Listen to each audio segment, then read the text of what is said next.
The subcommittee hearing on unidentified anomalous phenomena, or UAPs, will come to order. Welcome, everyone. Without objection, the chair may declare a recess at any time. Additionally, without objection, the following members are waived onto the subcommittee for the purpose of participating in today's hearing: Mr. Burchett of Tennessee, Ms. Luna of Florida, Mr. Getz of Florida, Mr. Burleson of Missouri, Mrs. Ocasio-Cortez of New York, and Mr. Ogles of Tennessee.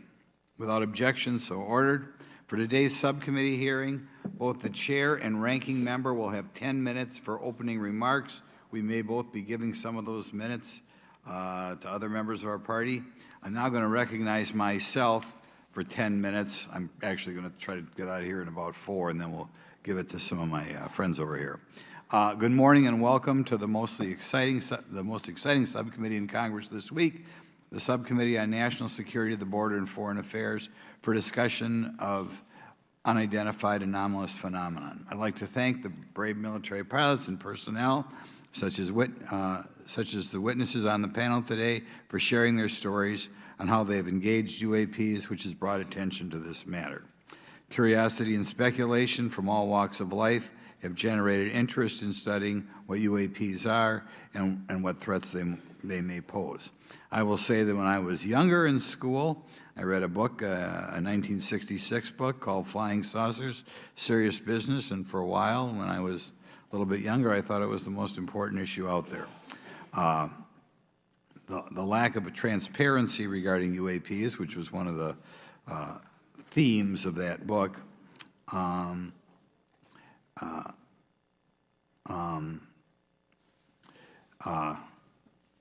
in any event, it's led to interest in studying what UAPs are and what threats they pose.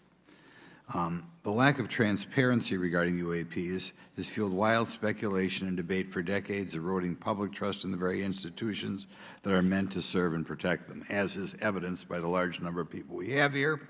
I also want to point out in 1966, President Gerald Ford claimed to have seen a UFO, and in 1969 in Georgia, Jimmy Carter claimed to have seen a UFO.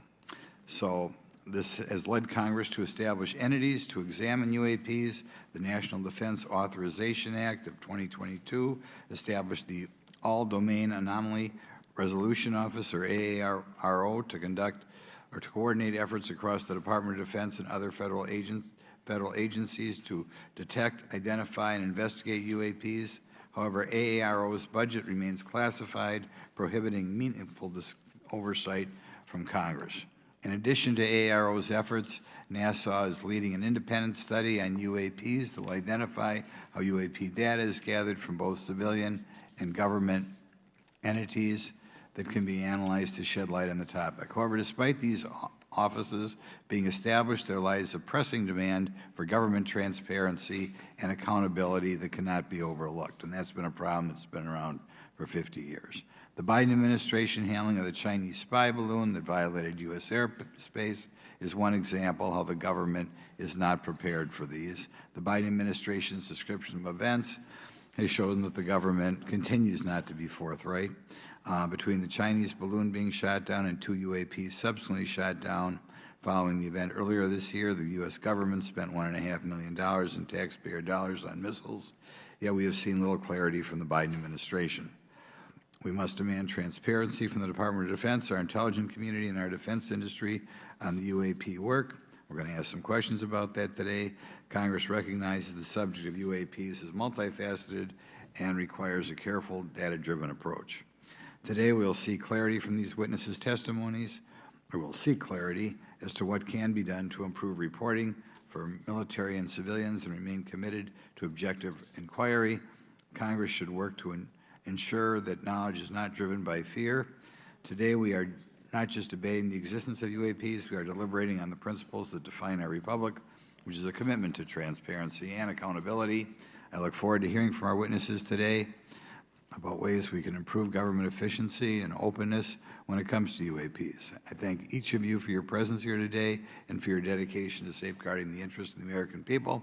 I look forward to your testimony.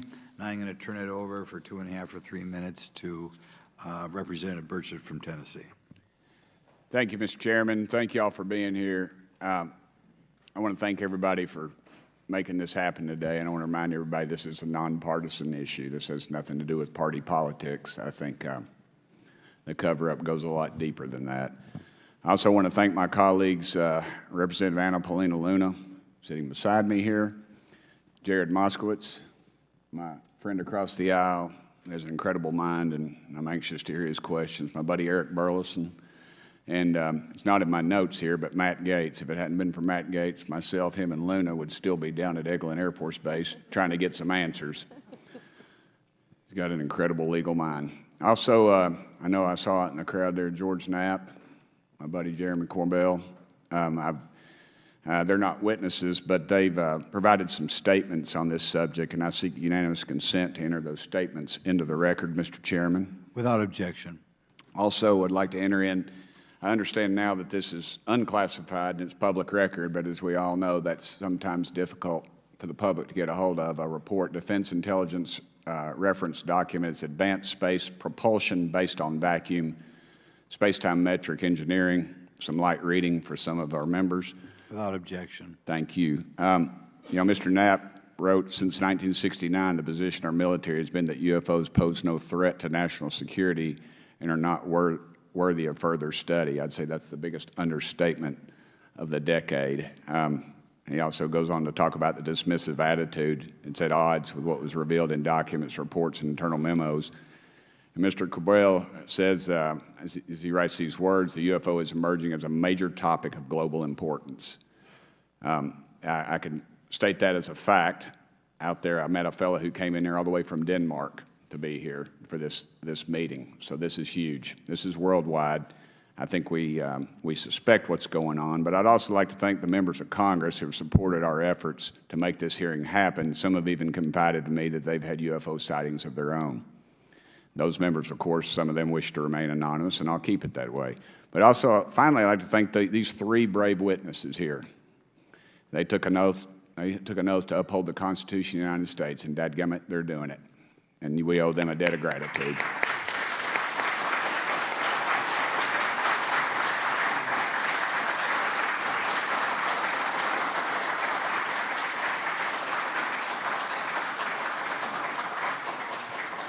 Y'all quit clapping. You're cutting in on my time.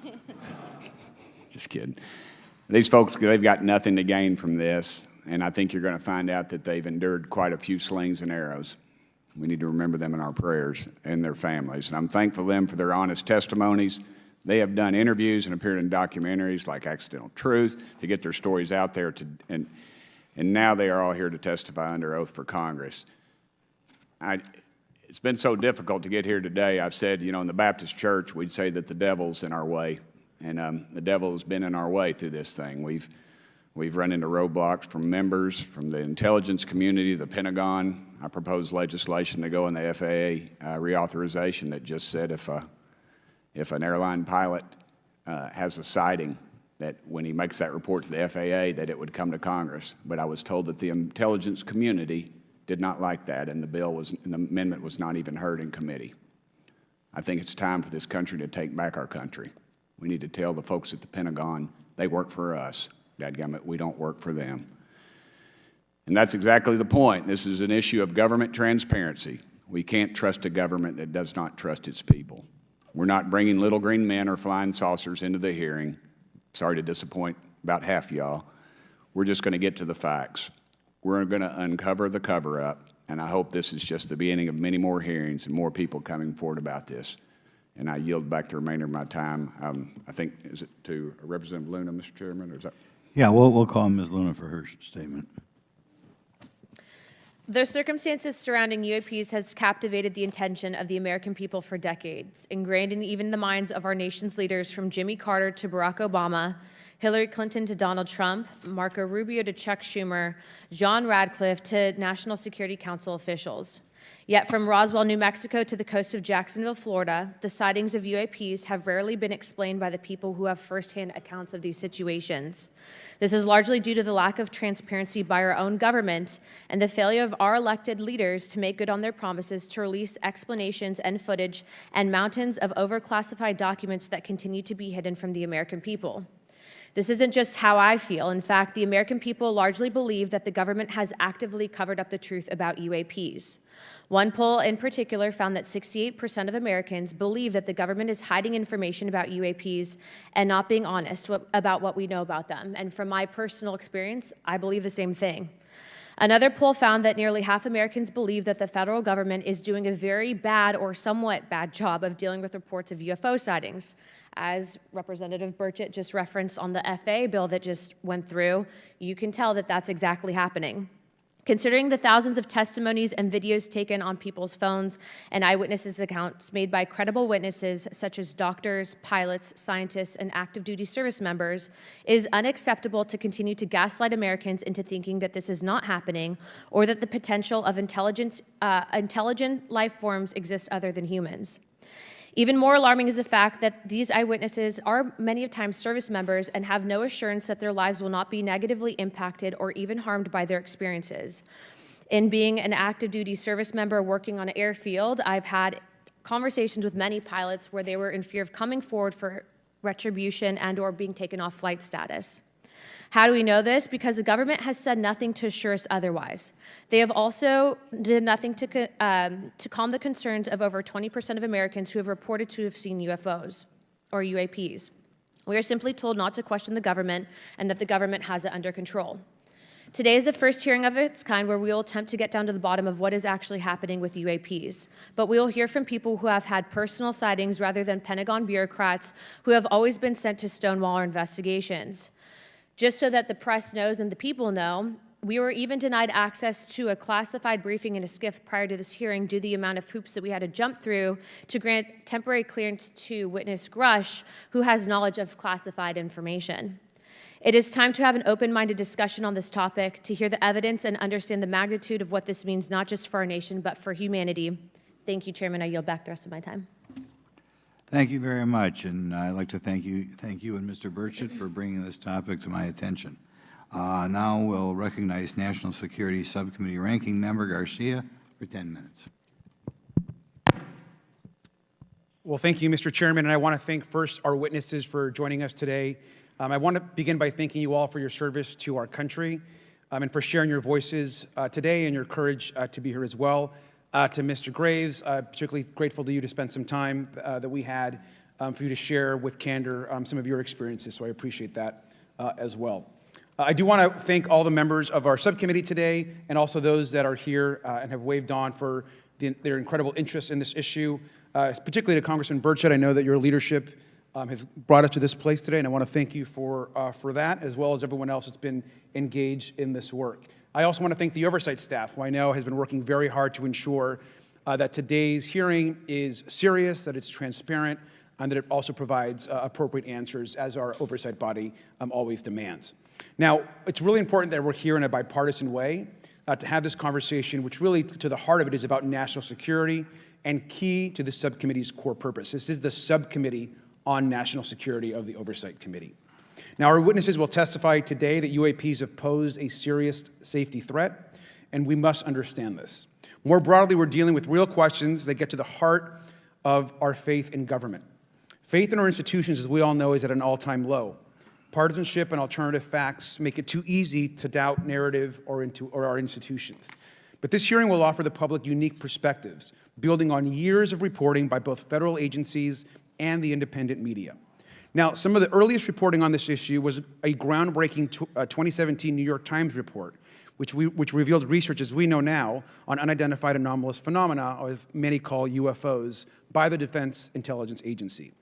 Mr. Graves and Commander Fravors' experiences with UAPs have also been documented by the public, not just by the New York Times, but CNN and many other national news outlets. Now, the Office of the Director of National Intelligence has published public reports documenting UAPs, and on June 9, 2022, NASA announced that the agency is commissioning a study to, of course, examine unidentified anomalous phenomena. Now, the sheer number of reports, whistleblowers, and stories of unidentified anomalous phenomena should raise real questions and warrant investigation and oversight, and that's why we are here today. Now, pilots have reported encounters for years. Now, because of the stigma around reporting these incidents, we still don't have a complete picture of actually what's going on, particularly as our witnesses will testify on the civilian side, and that is a real problem that we have today in the country. Now, it's very important that we show that Democrats and Republicans in Congress can come together in a bipartisan way to cut through misinformation and to look at the facts in a serious and thoughtful manner. If we are to advance oversight and public disclosure, we must also gain the broad support of the public. We will succeed getting facts out to the public faster if there is a broad public support as part of the process.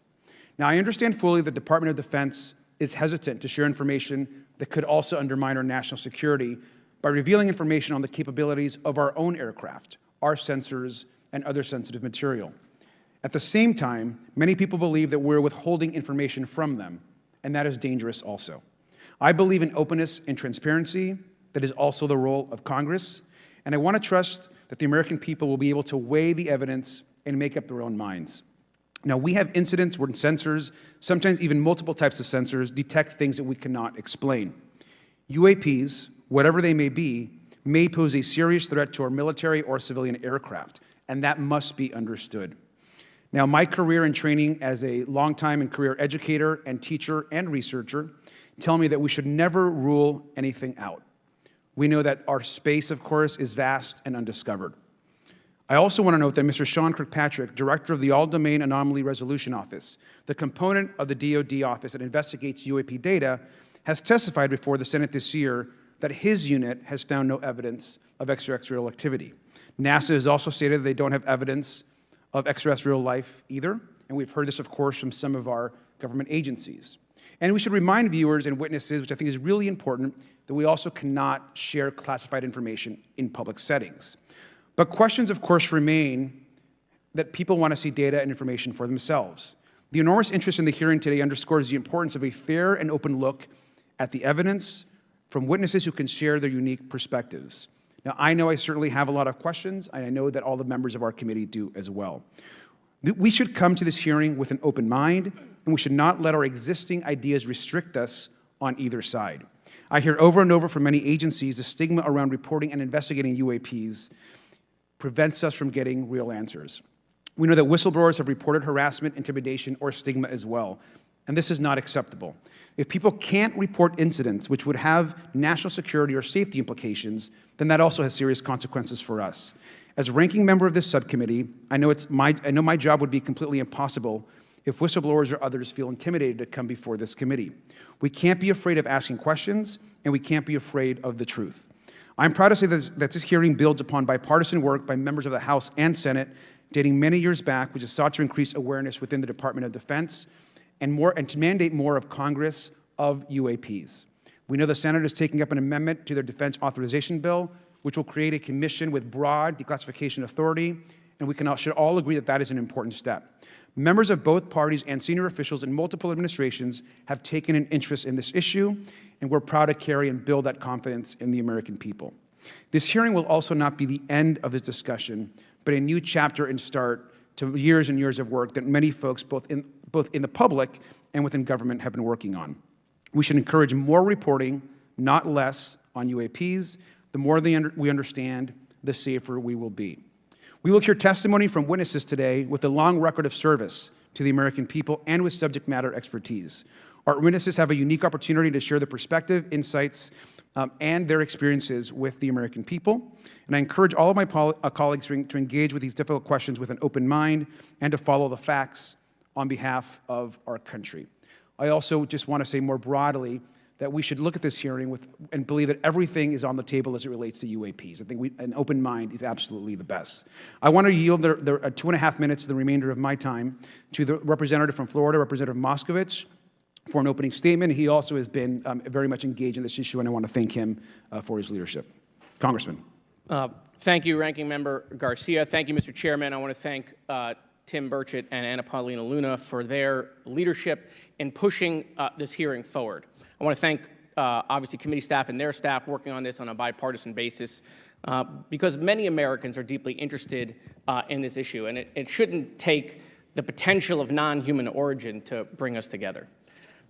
Additionally, I want to thank the witnesses for coming forward to share your perspectives, your thoughts, and the sightings of UAPs. Unlike other hearings many times in Congress, you're not here to help a political party, but you're here to share information with the American people. And it's not something that is just going on in this administration. It's something that's spanned many administrations. For decades, many Americans have been fascinated by objects mysterious and unexplained, and it's long past time that they got some answers.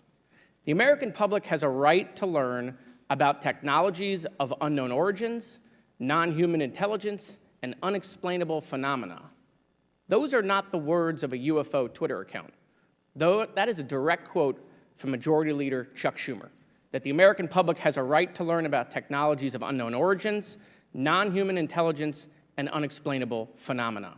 In an interview with Fox News, recent former Director of National Intelligence John Radcliffe confirmed the U.S. government is aware a lot more sightings of UAPs, and that they have not made that information public. I quote, "There are a lot more sightings that have not been made public," Radcliffe said to Fox News. For me, this hearing is about transparency. We unfortunately live in a time in which many people distrust government and our institutions. And overclassification of information away from the American public or even Congress contributes to today's politics. The American people have regular questions. What are UAPs? How come the media doesn't report more on them? Are they foreign adversaries? Are they U.S. technology? Are they something else?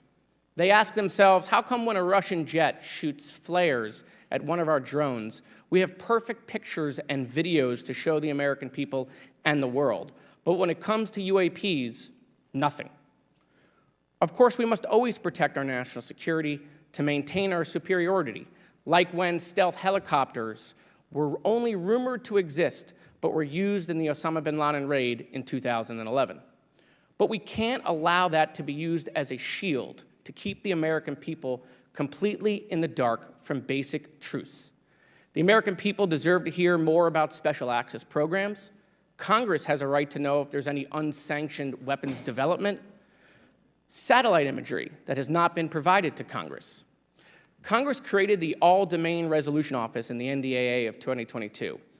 In its initial analysis, there are 171 uncharacterized UAP reports, and this is the words from the report, that appear to have demonstrated unusual flight characteristics or performance capabilities.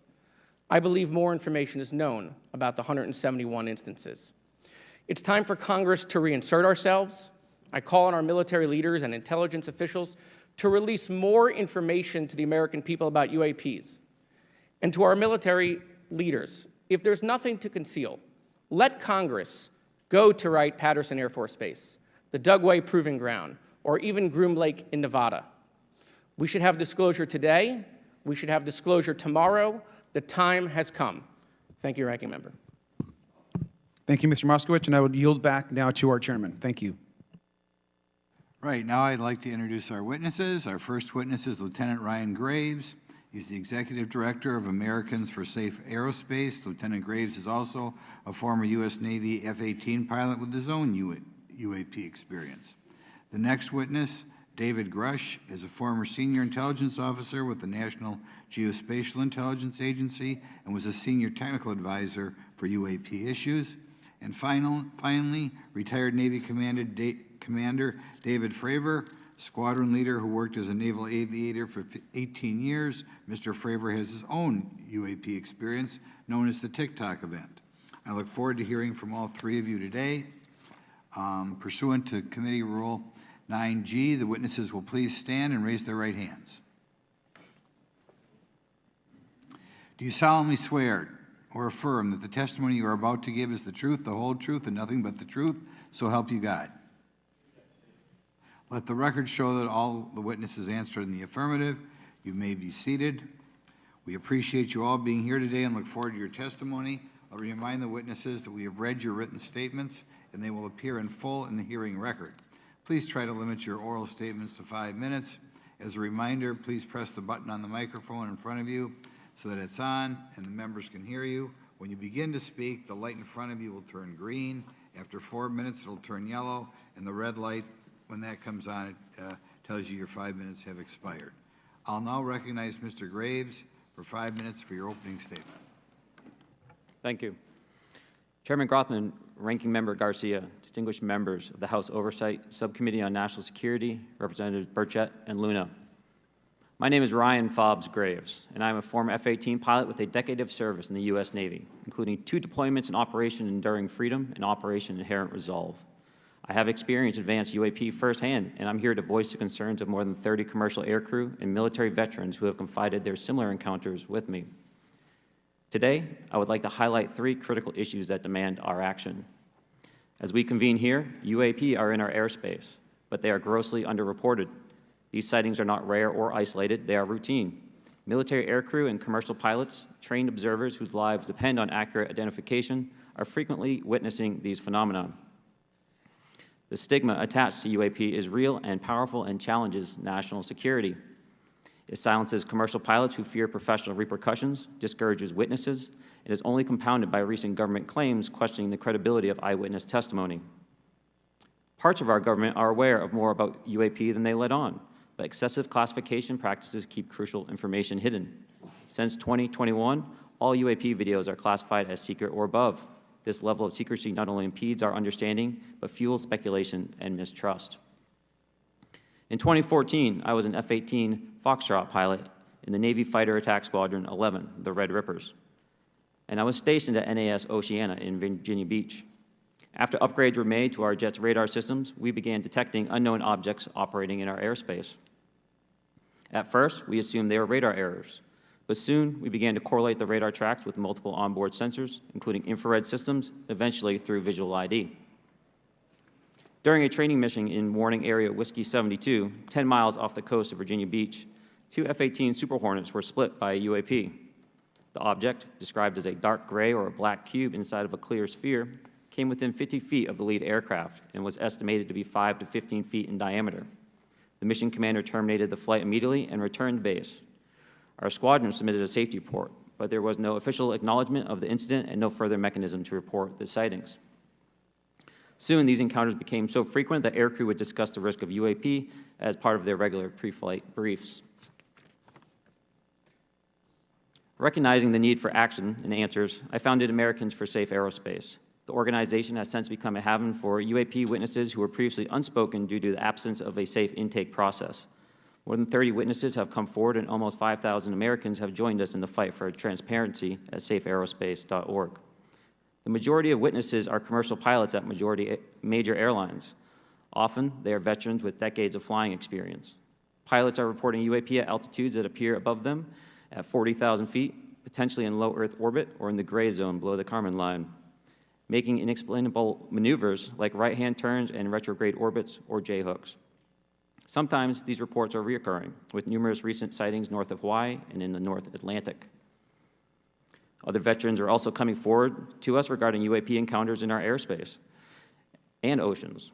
The most compelling involve observations of UAP by multiple witnesses and sensor systems. I believe these accounts are only scratching the surface, and more will share their experiences once it is safe to do so. In closing, I recognize the skepticism surrounding this topic. If everyone could see the sensor and video data I witnessed, our national conversation would change. I urge us to put aside stigma and address the security and safety issue this topic represents. If UAP are foreign drones, it is an urgent national security problem. If it is something else, it is an issue for science. In either case, unidentified objects are concerned for flight safety. The American people deserve to know what is happening in our skies. It is long overdue. Thank you. Mr. Grush? Mr. Chairman, ranking members and congressmen, thank you. I'm happy to be here. This is an important issue, and I'm grateful for your time. My name is David Charles Grush. I was an intelligence officer for 14 years, both in the U.S. Air Force, both active duty, Air National Guard, and Reserve, at the rank of major, and most recently from 2021 to 2023, at the National Geospatial Intelligence Agency, NGA, at the GS-15 civilian level, which is the military equivalent of a full bird colonel. I was my agency's co-lead in unidentified anomalous phenomena and transmedium object analysis, as well as reporting to the UAP task force, UAPTF, and eventually, once it was established, the All-Domain Anomaly Resolution Office, AARO. I became a whistleblower through a PPD 19 urgent concern filing in May 2022 with the Intelligence Community Inspector General. Following concerning reports from multiple esteemed and credentialed current and former military and intelligence community individuals that the U.S. government is operating with secrecy above congressional oversight with regards to UAPs. My testimony is based on information I've been given by individuals with a long-standing track record of legitimacy and service to this country, many of whom also have shared compelling evidence in the form of photography, official documentation, and classified oral testimony to myself and my various colleagues. I have taken every step I can to corroborate this evidence over a period of 4 years while I was with the UAP Task Force and do my due diligence on the individual sharing it. This is because of these steps, I believe strongly in the importance of bringing this information before you. I am driven by a commitment of both to truth and transparency, rooted in our inherent duty to uphold the United States Constitution and protect the American people. I'm asking Congress to hold our government to this standard and thoroughly investigate these claims. But as I stand here under oath now, I am speaking to the facts as I've been told them. In the U.S. Air Force, in my National Reconnaissance Office, NRO, reservist capacity, I was a member of the UAP Task Force from 2019 to 2021. I served at the NRO Operations Center on the Director's Briefing staff, which included the coordination of the Presidential Daily Brief and supporting variety of contingency operations, which I was the Reserve Intelligence Division Chief backup. In 2019, the UAP Task Force Director asked me to identify all special access programs and controlled access programs, also known as SAPs and CAPs, we needed to satisfy our congressionally mandated mission, and we were direct report at the time to the DepSecDef.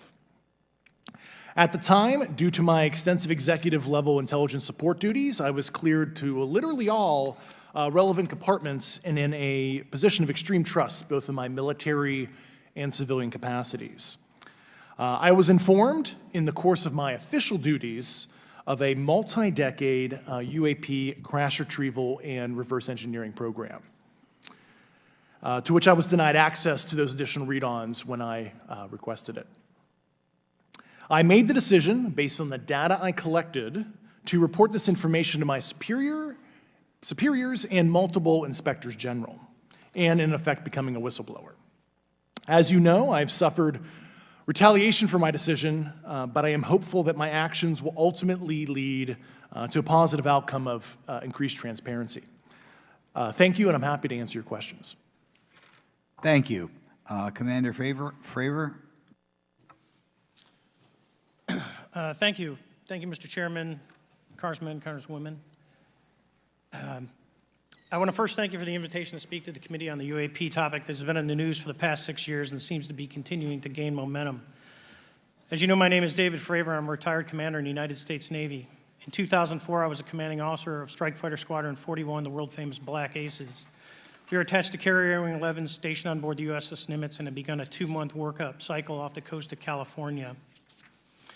On this day, we were scheduled for a 2v2 air-to-air training with the USS Princeton as our control. When we launched off Nimitz, my wingman was joining up. We were told that the training was going to be suspended and we were going to proceed with real-world tasking. As we proceeded to the west, the air controller was counting down the range to an object that we were going to, and we were unaware of what we were going to see when we arrived. The controller had told us that these objects had been observed for over 2 weeks, coming down from over 80,000 feet, rapidly descending to 20,000 feet, hanging out for hours, and then going straight back up. For those who don't realize, above 80,000 feet is space. We arrived at the location at approximately 20,000 feet, and the controller called merge plot, which means that our radar blip was now in the same resolution cell as the contact. As we looked around, we noticed that we saw some whitewater off our right side. It's important to note that the weather on this day was as close to perfect as you could ask for off the coast of San Diego. Clear skies, light winds, calm seas, no whitecaps from waves. So the whitewater stood out in a large blue ocean. All 4 of us, because we were in F-18Fs, so we had pilots and Wizzo in the back seat, looked down and saw a white tic-tac object with a longitudinal axis pointing north-south and moving very abruptly over the water like a ping-pong ball. There were no rotors, no rotor wash, or any sign of visible control surfaces like wings. As we started clockwise towards the object, my wizzo and I decided to go down and take a closer look with the other aircraft staying in high cover to observe both us and the Tic Tac. We proceeded around the circle about 90 degrees from the start of our descent, and the object suddenly shifted its longitudinal axis, aligned it with my aircraft, and began to climb. We continued down another 270 degrees, nose low, where the Tic Tac, or we considered 270 degrees to where, and we went nose low to where the Tic Tac would have been. Our altitude at this point was about 15,000 feet, and the Tic Tac was about 12,000. As we pulled nose onto the object, within about a half mile of it, it rapidly accelerated in front of us and disappeared. Our wingmen, roughly 8,000 feet above us, lost contact also. We immediately turned back to see where the whitewater was at, and it was gone also.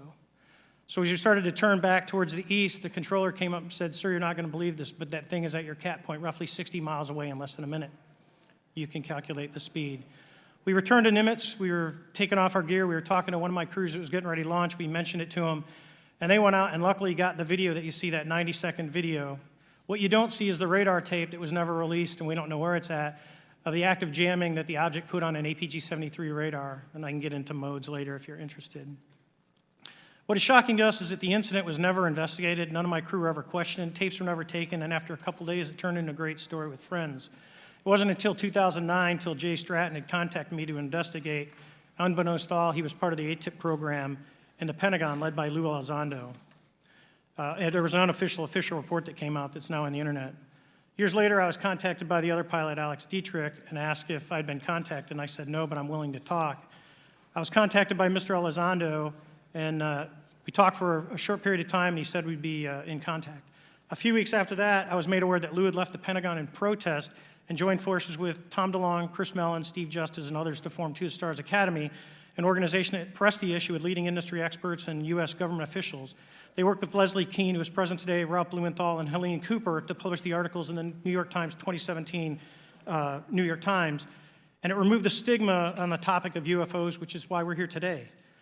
Those articles open the door for the government and public that cannot be closed. It has led to an interest from our elected officials who are not focused on little green men, but figuring out where these craft are, where they're from, the technology they possess, how do they operate. It also led to the Whistleblower Protection Act and the NDAA. There are multiple witnesses coming forward to say that have firsthand knowledge, and Mr. Grush just covered that. What concerns me is that there's no oversight from our elected officials on anything associated with our government processing or working on craft. Believe it not from this world. This issue is not a full public disclosure that could undermine national security, but it is about ensuring that our system of checks and balances works across all work done in the government using taxpayer funds.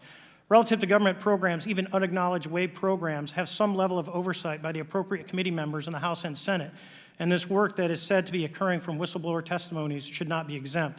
In closing, I would like to say that the Tic Tac object we engaged in 2004 was far superior to anything that we had on time, have today, or are looking to develop in the next 10 years.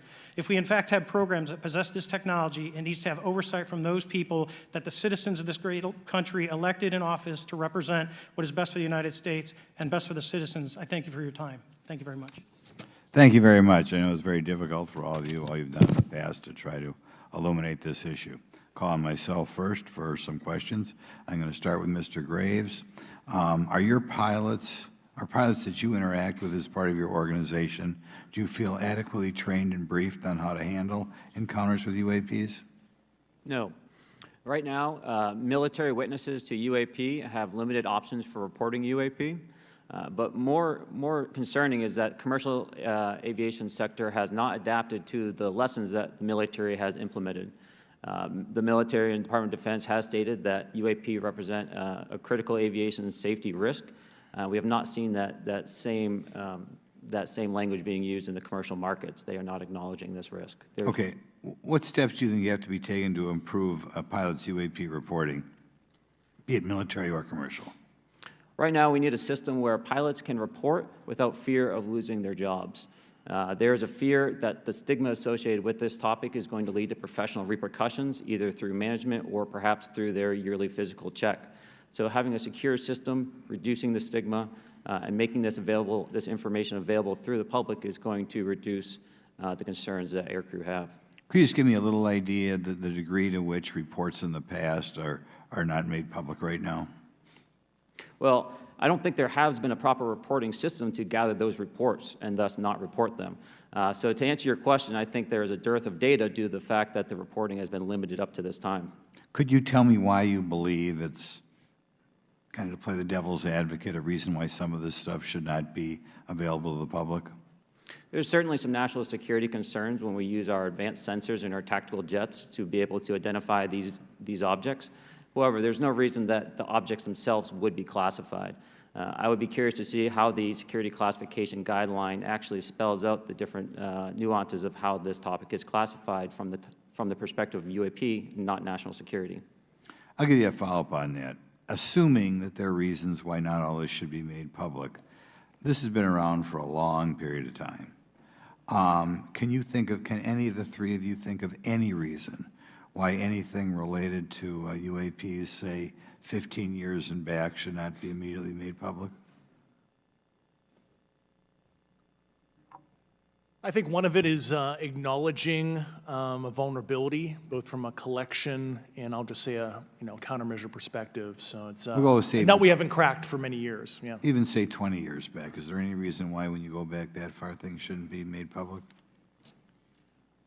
Unless it shows a specific national security vulnerability as it relates to a weakness in a particular defense system. Oh, okay, Mr. Fravor, the TikTok incident that you were engaged occurred in 2004. What kind of reporting took place after that incident? None. We had a standard debrief where the backseaters went down to our carrier intel center and briefed what had happened, and that was it. No one else talked to us, and I was in the top 20 in the battle group. No one came. The captain was aware, the admiral was aware, nothing was done. Your commanding officers provide any sort of justification?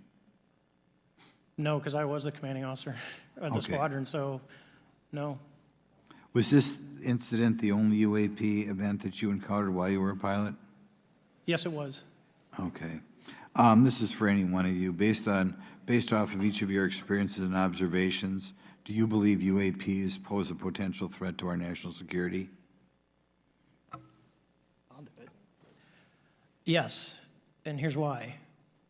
The technology that we faced was far superior than anything that we had, and you could put that anywhere. If you had one, you captured one, you reverse engineered it, you got it to work, you're talking something that can go into space, go someplace, drop down in a matter of seconds, do whatever it wants, and leave, and there's nothing we can do about it. Nothing. Okay. You two? Well, I would also like to add, from a commercial aviation and military aviation perspective, we deal with uncertainty in our operating space as a matter of our professional actions. Identifying friend from foe is very important to us. And so when we have unidentified targets and we continue to ignore those due to a stigma or a fear of what it could be, that's an opening that our adversaries can take advantage of. What steps should be taken to better understand and respond to UAP encounters in the interest of national security? There needs to be a location where this information is centralized for processing, and there needs to be a two-way communication loop so the operators on the front end have a feedback and can get best practices on how to process information, what to do, and to ensure that their reporting is being listened to. Right now, there is not a lot of back and forth. Mr. Grush, in your complaint to the Intelligence Community Inspector General, you claim that you believe information is being hidden. What kind of information do you think was hidden, and do you think it should remain hidden?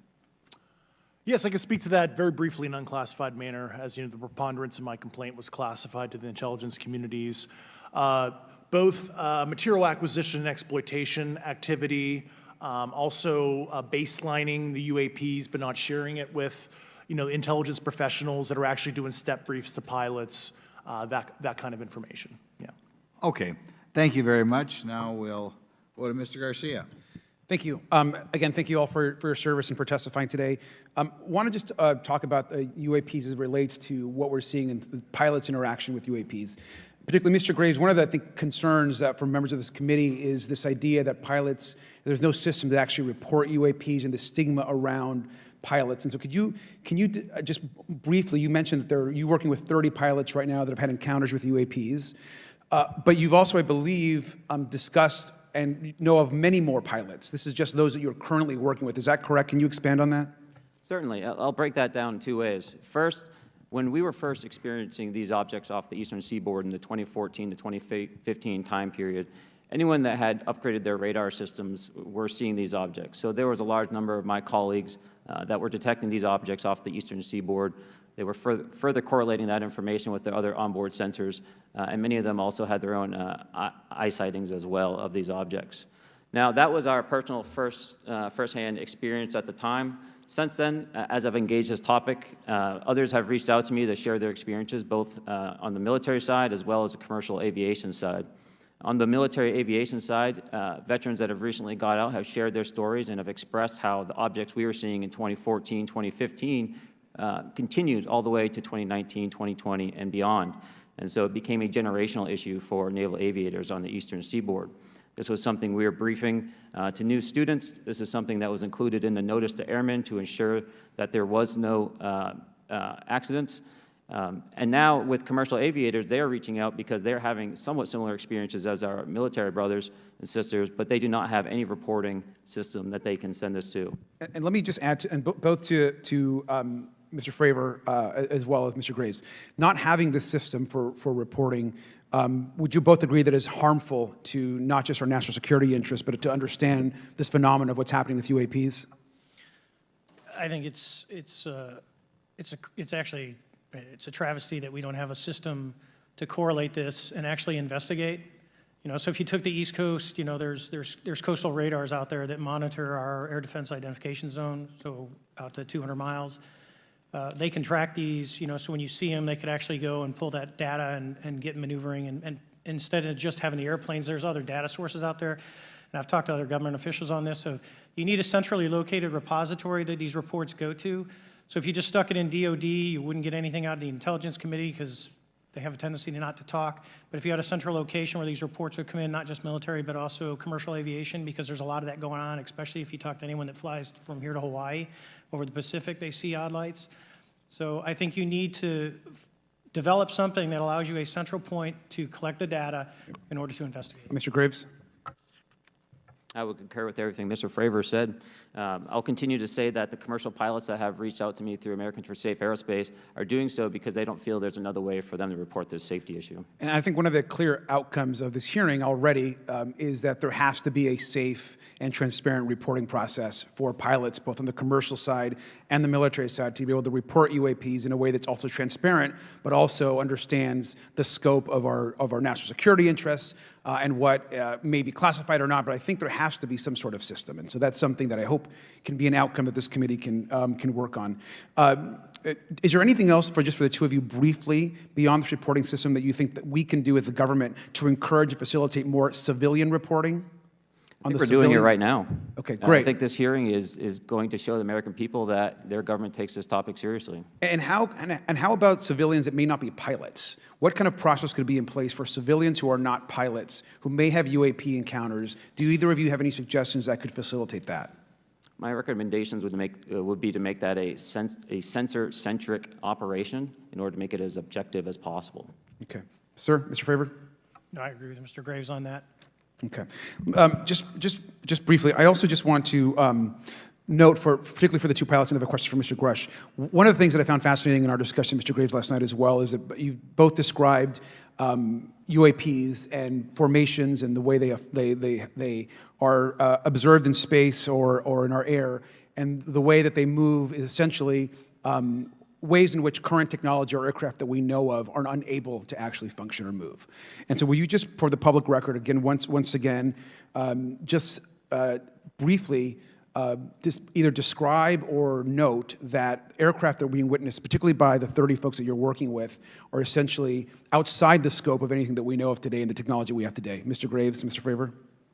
Yes, the objects that are being seen by commercial pilots are performing maneuvers that are unexplainable due to our current understanding of our technology and our capabilities as a country, and that applies for the military as well. Mr. Fravor? Yeah, I concur with that. We have nothing that can stop in midair and go the other direction, nor do we have anything that can, like in our situation, come down from space, hang out for 3 hours, and go back up. Thank you. My last question, and sometimes I know that you have also said some of these answers in the past, but we're trying to get them on the public record as well, which is really important. Mr. Gresh, finally, do you believe that our government is in possession of UAPs? Absolutely, based on interviewing over 40 witnesses over 4 years. And where? I know the exact locations, and those locations were provided to the Inspector General and some of which to the intelligence committees. I actually had the people with the firsthand knowledge provide a protected disclosure to the Inspector General. Thank you. And Mr. Chairman, I would just say that I think that these questions are important questions, and I look forward to being involved in the process to get those answered. I know there'll be a lot of questions from other committee members, so I yield back. Thank you. We'll go to Mr. Burchett himself. Thank you, Mr. Chairman. Thank you, Mr. Garcia. I would like to have you on my legislation to do just that on the reporting, and we'll get together on that. Maybe you can be my co-sponsor on that. That'd be really cool. Thank you for those great questions. Mr. Graves, again, I'd like to know, how do you know that these were not our aircraft? Some of the behaviors that we saw in a working area, we would see these objects being at 0.0 Mach, that's 0 airspeed, over certain pieces of the ground. So what that means, just like a river, if you throw a bobber in, it's going to float downstream. These objects were staying completely stationary in Category 4 hurricane winds. These same objects would then accelerate to supersonic speeds, 1.1, 1.2 Mach, and they would do so in very erratic and quick behaviors that I don't have an explanation for. Okay. Have you spoken to commercial and military pilots that have seen these off of our East Coast? I have. Okay.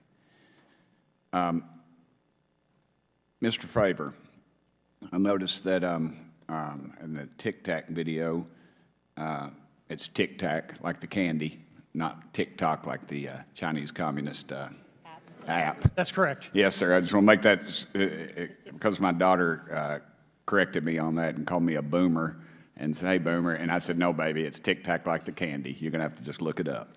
And but now I would also like to say today is a day of many firsts. It's a miracle that we're having this meeting, and it's also a miracle that my wife has put up with me for 9 years today. Today is my anniversary, so I want to tell my wife happy anniversary and that I love her very much. As she likes to say, this 9 years have been the best 2 years of her life. So, thank you. Mr. Favor, what astonished you the most about the flight capabilities of these Tic Tac, very briefly? The performance, absolute performance. It was. And you're not aware of any other objects that anybody in the world has, in this world, that has those capabilities? No, I think it's far beyond actually our material science that we currently possess. Are you aware of any other reconnaissance platforms that have tracked or recorded the Tic Tac's maneuvers, maybe the NORAD system or any of the others? I am not. Okay. Mr. Grush, thank you for being here, brother. Thank you all very much. Have you faced any retaliation or reprisals for any of your testimony or anything on these lines? Yeah, I have to be careful what I say in detail because there is an open whistleblower reprisal investigation on my behalf, and I don't want to compromise that investigation by providing anything that may help provide somebody information. But it was very brutal and very unfortunate, some of the tactics they used to hurt me both professionally and personally, to be quite frank. Yeah. It's very unfortunate. As they say, when you're over the target, that's when they do the most firing at you. Do you have any personal knowledge of people who have been harmed or injured in efforts to cover up or conceal these extraterrestrial technology? Yes. Personally. Have anyone been murdered that you would that you know of or have heard of, I guess? I have to be careful asking that question. I directed people with that knowledge to the appropriate authorities. Maybe in a, if we could get in a confidential area, SCIF, we could talk about that. But unfortunately, we were denied access to the SCIF, and that's very unfortunate in this scenario. Mr. Favor, do you believe that you witnessed an additional object under the water in relation to your encounter? I will say we did not see an object. There was something there to cause the whitewater, and when we turned around, it was gone. So there was something there that obviously moved. Okay, it was not the same object though that you were looking at, correct? No, we actually joked that the Tic Tac was communicating with something when we came back, and because the whitewater disappeared. We were in another instance. We're told about the capabilities of a jamming during viewing of when there were some people chasing some of these objects. Did you experience any of that jamming or interrupting your radar or weapons system? My crew that launched after we landed experienced significant jamming to the APG-73 radar, which was what we had on board, which is a mechanically scanned, very high-end system prior to the APG-79. And yes, it did pretty much everything you could do, range, velocity, aspect, and then it spit the lock, and the targeting pod is passive. That's what we were able to get the video on. I'm about to run out of time, but are you aware of any of our enemies that have that capability? No. Okay, I would also like to note for the record that, like George Knapp, breaking Area 51, he's the reason I knew about that, and the reason I know about the Tic Tacs is Leslie Keene from New York Times article, and I would encourage everybody to read that. Thank you, Mr. Chairman. I yield back to you for no time. Very good. Mr. Raskin? Thank you, Mr. Chairman. Mr. Graves, you reported UAP encounters during training flights, I think, and have since come forward to warn the Pentagon that these encounters may be putting pilots at risk. My first question is, you've identified these as taking place on the East Coast. Is it just on the East Coast where these encounters have been reported? No. Since the events initially occurred, I've learned that the objects have been detected essentially where all operations, Navy operations are being conducted across the world. And that's from the Ultimate Anomaly Resolutions Office reporting.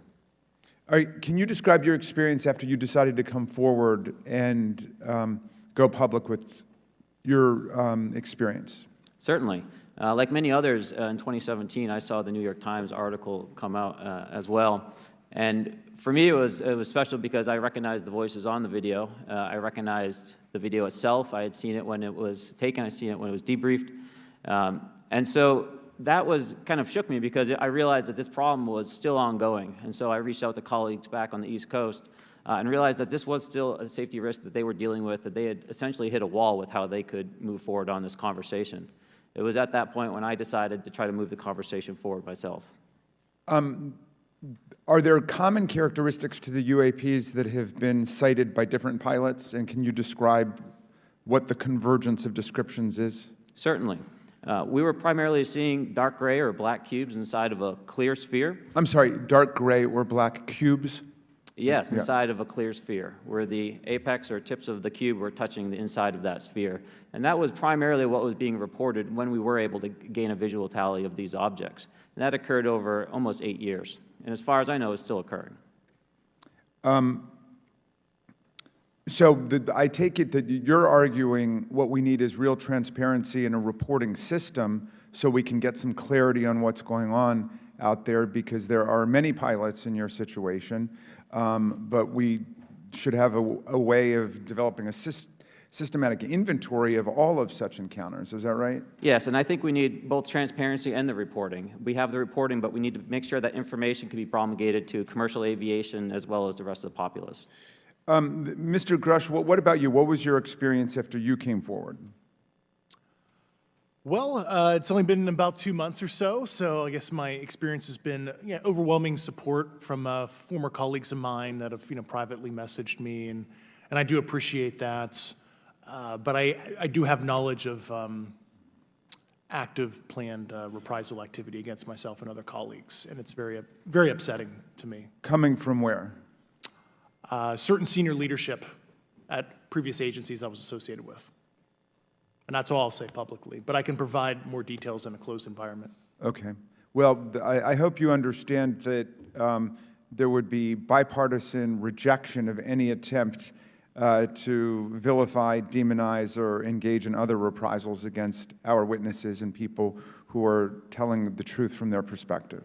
Yeah, there were certain colleagues of mine that were brutally administratively attacked, and it actually makes me very upset as a leader to see that happen to other coworkers and actually superiors of mine over the last 3 years. How do you account for that response? That seems like a bizarre response.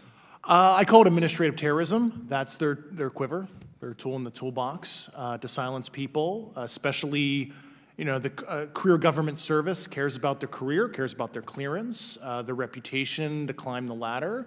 And when you threaten that career path, a lot of people back off. But I'm here to represent those people. So, Mr. Fravor, what about you? What has your experience been since you've come forward with your perspective on this? Actually, I've been treated very well. And the 6 people that were involved, myself included, all of them have or will be retiring from the military as 05s or 06s. And all my friends that are very senior, 3 and 4 stars, I've talked to them. They believe, they understand there's a problem. But no, I was actually treated really well. And what is your general interpretation of these phenomena, or what is your current thinking of trying to make sense of them? Well, I'll say, you know, I'm not like a UFO fanatic. It's not me. But I will tell you that what we saw with 4 sets of eyes over a 5-minute period, still, there's nothing, we have nothing close to it. It was amazing to see. I told my buddy I wanted to fly it, but yeah, it's just an incredible technology. All right, Mr. Chairman, thank you very much. I'll yield back to you. Thanks. On to Ms. Luna. Mr. Grush, in speaking to you yesterday, I just wanted to follow up on Representative Raskin's questions. In the last couple of years, have you had incidences that have caused you to be in fear for your life for addressing these issues? Yes, personally. Okay. Yeah. I just want everyone to note that he's coming forward in fear of his life. To put in perspective, if they were really not scared about this information coming out, why would someone be intimidated like that? To your knowledge, are NHIs working with adversarial foreign governments in either technology exchange programs or back engineering programs? I don't have data on that. I'm not sure. Have you heard or you had people come forward to present that evidence? Not that particular evidence that you just espoused. Okay, on the 19th of April, Dr. Kirkpatrick, head of AARO, had said that he did not find any evidence of UAPs. You also stated that you had, in your interview, that you had briefed him on information that you were uncovering, but that he did not follow up with you. Were the items that you divulged to him pertinent to national security? Yes, him and I had a classified conversation in April 2022 before he took over AARO in July 2022, and I provided him some concerns I had. Do you know why he might not have followed up with you? Unfortunately, I cannot read his mind. I wish he did. I was happy to give sage counsel to him on where to look when he took the helm of AARO. Okay, and then my last question for you before I move to Mr. Graves is you received prior approval from the Defense Department to speak on certain issues, correct? Correct, through DOPSR, DoD Pre-Publication and Security Review, and I just want to remind the public, they're just looking from a security perspective.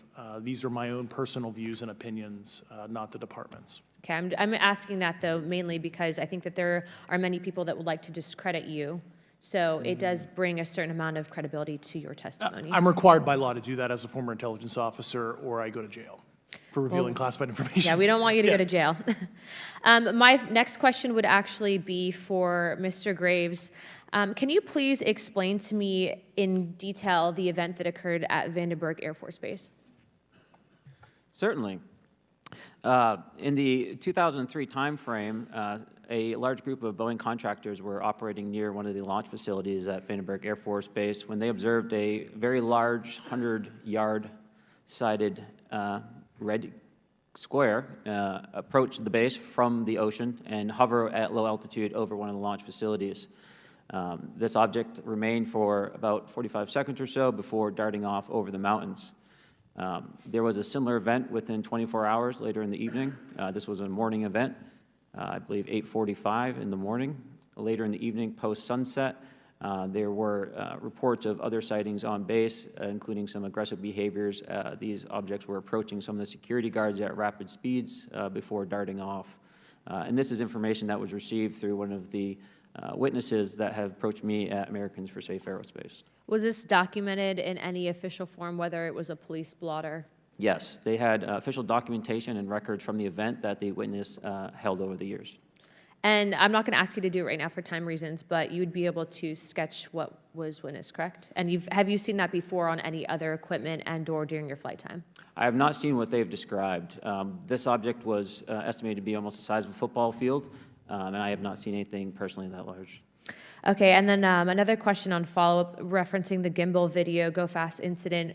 Can you just clarify, because to our understanding, the footage was actually cut off at a certain point, but what happens at the end of that video, just for those Americans specifically that are wanting to know about the rest of that footage? Certainly. There was some uncertainty or instability with the object. It seemed to rock a bit, and that's the last I had seen of the video. Much of the data that I would recommend be analyzed would consist of radar data that would provide precise kinematics on the object, as well as the fleet of objects that were operating nearby. Okay, and follow-up, in regards to the reporting procedures that Mr. Garcia had addressed on, as well as Representative Burchett, with the FAA, to your understanding, pilots that are seeing this, commercial airline pilots, are they receiving cease and desist letters from corporations for coming forward with information in regards to safety for potential airline passengers? I have been made privy to conversations with commercial aviators who have received cease and desist orders. So the American public should know that corporations are putting their own reputations on the not the line, but ahead of the safety of the American people. And I think, would you agree with that statement? It appears so. Okay. And I guess this would be my last, I'm out of time. I yield. I'll be back. Good. Mr. Moskowitz. Thank you, Mr. Chairman. Gentlemen, let's talk about the laws of physics for a second. Mr. Graves and Commander Favor, I heard you talk about speed. When those objects broke the sound barrier, did they make a sonic boom? I was in a jet. You can't hear anything. It's kind of loud in there. Yeah, you're not able to actually personally tell within the vehicle. I will say the objects that we were seeing, they were spherical, and they were observed up to Mach 2, which is a very non-aerodynamic shape. What about G-forces? Let's talk about G-forces of those vehicles. Could a human survive those G-forces with known technology today? No. No, not for the acceleration rates that we observed. Okay. What about what they look like? How close did you get? Did you see a seam or a rivet or a section? And what I mean is, obviously, the jets you're flying have all those things. Did these objects have those? Do you want to go, Ryan? I didn't have the detail to be able to tell that. So we got within a half mile of Tic Tac, which people say that's pretty far, but in airplanes, that's actually relatively close. No, it was perfectly white, smooth, no windows, although when we did take the original FLIR video that is out there, when you put it on a big screen, it actually had two little objects that came out of the bottom of it. But other than that, no windows, no seams, no nothing. Mr. Grush, as a result of your previous government work, have you met with people with direct knowledge or have direct knowledge yourself of non-human origin craft? Yes, I personally interviewed those individuals. Mr. Grush, as a result of your previous government work, have you met with people with direct knowledge or have direct knowledge yourself about ATs, advanced technologies that the U.S. government has? Based on conventional advanced tech, I was briefed to the preponderance of the Defense Department's both space and aerospace compartmented programs, yeah. Do you have knowledge or do you have reason to believe that there are programs in the advanced tech space that are unsanctioned? Yes, I do. Okay. Yeah. And when you say that they're above congressional oversight, what do you mean? Complicated question. So there's, some, I would call it abuse here. So congressional oversight of conventional special access programs, so I'll use Title 10, so DOD as an example, right? So 10 U.S. Code Section 119 discusses congressional oversight of SAPs, discusses the DepSecDef's ability to waive congressional reporting. However, the Gang of Eight is at least supposed to be notified if a waived or waive bigoted unacknowledged SAP is created, and that's public law. Well, so that how does, I mean, I don't want to cut you off, but Yeah. how does a program like that get funded? I will give you generalities. I can get very specific in a closed session, but misappropriation of funds and Does that mean self-fund. that there is money in the budget that is said to go to a program, but it doesn't, and it goes to something else? Yes, I have specific knowledge of that. Yep. Do you think U.S. corporations are overcharging for certain tech they're selling to the U.S. government, and that additional money is going to programs? Correct, through something called IRAD. Okay. Satellite imagery. Let's talk about satellite imagery. We have satellites all over the place, some that we're aware of and many that we're not aware of, right? We're taking pictures of everything at every point and second. Mr. Grush, are you aware, do you have direct knowledge, or have you talked to people with direct knowledge that there are satellite imagery of these events? That was one of my primary tasks at NGA, since we process, exploit, and disseminate that kind of information. I've seen multiple cases, some of which, to my understanding, and of course, I left NGA in April, so that's my information cutoff date. But I personally reviewed both what we call overhead collection and from other strategic and tactical platforms that I could not even explain prosaically. And I have a degree in physics, by the way, as well. And I am aware that you guys have not seen these reports, unfortunately. And I don't know why. Do you have direct knowledge, or you had spoken to people with direct knowledge that this imagery applies to crash sites, crash imagery? I can't discuss that in an open session. Okay. Do you have any information that the U.S. government is involved in a disinformation campaign to deny the existence of certain UAPs? I can't go beyond what I've already stated publicly in my News Nation interview because it touches other sensitivities. Okay. I'll yield the balance of my time back. Thank you, Mr. Chairman.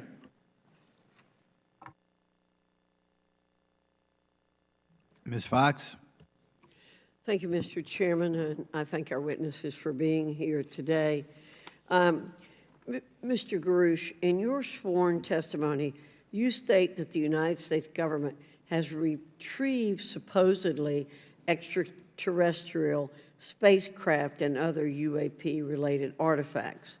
You go so far as to state that the U.S. is in possession of, quote, non-human spacecraft, end quote, and that some of these artifacts have circulated with defense contractors.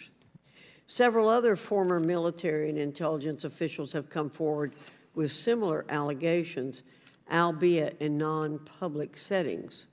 However, Dr. Sean Kirkpatrick, the director of AARO, previously testified before Congress that there has been, and I quote, no credible evidence thus far of extraterrestrial activity or of, quote, off-world technology brought to the attention of the office. To your knowledge, is that statement correct? It's not accurate. I believe Dr. Kirkpatrick mentioned he had about 30 individuals that have come to AARO thus far. A few of those individuals have also come to AARO that I also interviewed, Okay. and I know what they provided Dr. Kirkpatrick and their team. Okay. I was able to evaluate Okay, that information. I need to go on. Sure. But my understanding that his statement is accurate, came from a direct quote. And this contradiction is a perfect example of why we need to inject transparency into our government. And for another example, look no further than the pitiful response to the Chinese spy balloon debacle earlier this year. You may remember the mass confusion that ensued when the balloon was first spotted over Montana, 4 days after it first entered U.S. airspace over Alaska. The Biden administration's initial inability to address the object grew into a continuous series of embarrassments. After news of the balloon reached the mainstream media, we were assured that the balloon posed no threat to our security. However, after the balloon was allowed to transit the entire continental United States, fighter jets were scrambled off the coast of South Carolina to shoot it down. This flip-flopping and obfuscation caused needless confusion, fear, and panic across the country. It's my hope, Mr. Chairman, that this sort of confusion will not be repeated. We should investigate the extent to which elements of our government possess or do not possess information that is of critical value to the American people. We owe it to the citizens of this nation to make sure that our government is transparent and accountable. We must make sure that our government provides answers, and Congress must do its duty to solicit those answers. With that, Mr. Chairman, I yield back. Yeah, Mr. Frost. Thank you, Mr. Chairman. In 2022, NASA announced that it was commissioning an independent study team to examine UAPs. The NASA team is comprised of scientists across different fields, as well as former astronauts and pilots. In May, the independent study team held its first public meeting, which included the perspectives from NASA senior leaders, as well as perspectives from the Department of Defense and intelligence agencies. The NASA study team is also expected to release its first report pretty soon, and I think it's safe to say that we all eagerly await its results. Mr. Graves, how might NASA's research influence the commercial industry regarding safety in UAP? I think NASA has a big role to play as far as commercial aviation safety, and it's one of their original charges as an organization. One of the recommendations that have been put forward is to utilize their existing aviation safety reporting system to serve as a short-term fill and trusted platform for pilots that want to report on UAP. It also has built-in analytics capability and is funded by Congress. Gotcha. And also, Mr. Graves, are there any other industries that may be influenced by the NASA research on UAPs? And if so, how so? Well, I think there is a large swath of commercial capabilities that could be brought to bear on this topic, from space-based or ground-based sensor systems that are available open source or through commercial marketplaces. And I think NASA's work, as they work to identify and highlight specific parameters that can be found, we can take that information and promulgate this through the public sector so that we can have a more open conversation about what we're seeing. You know, in 2020, the Department of Defense released several videos of UAPs, including Mr. Freyer's experience, U.S. Navy pilots that recorded footage.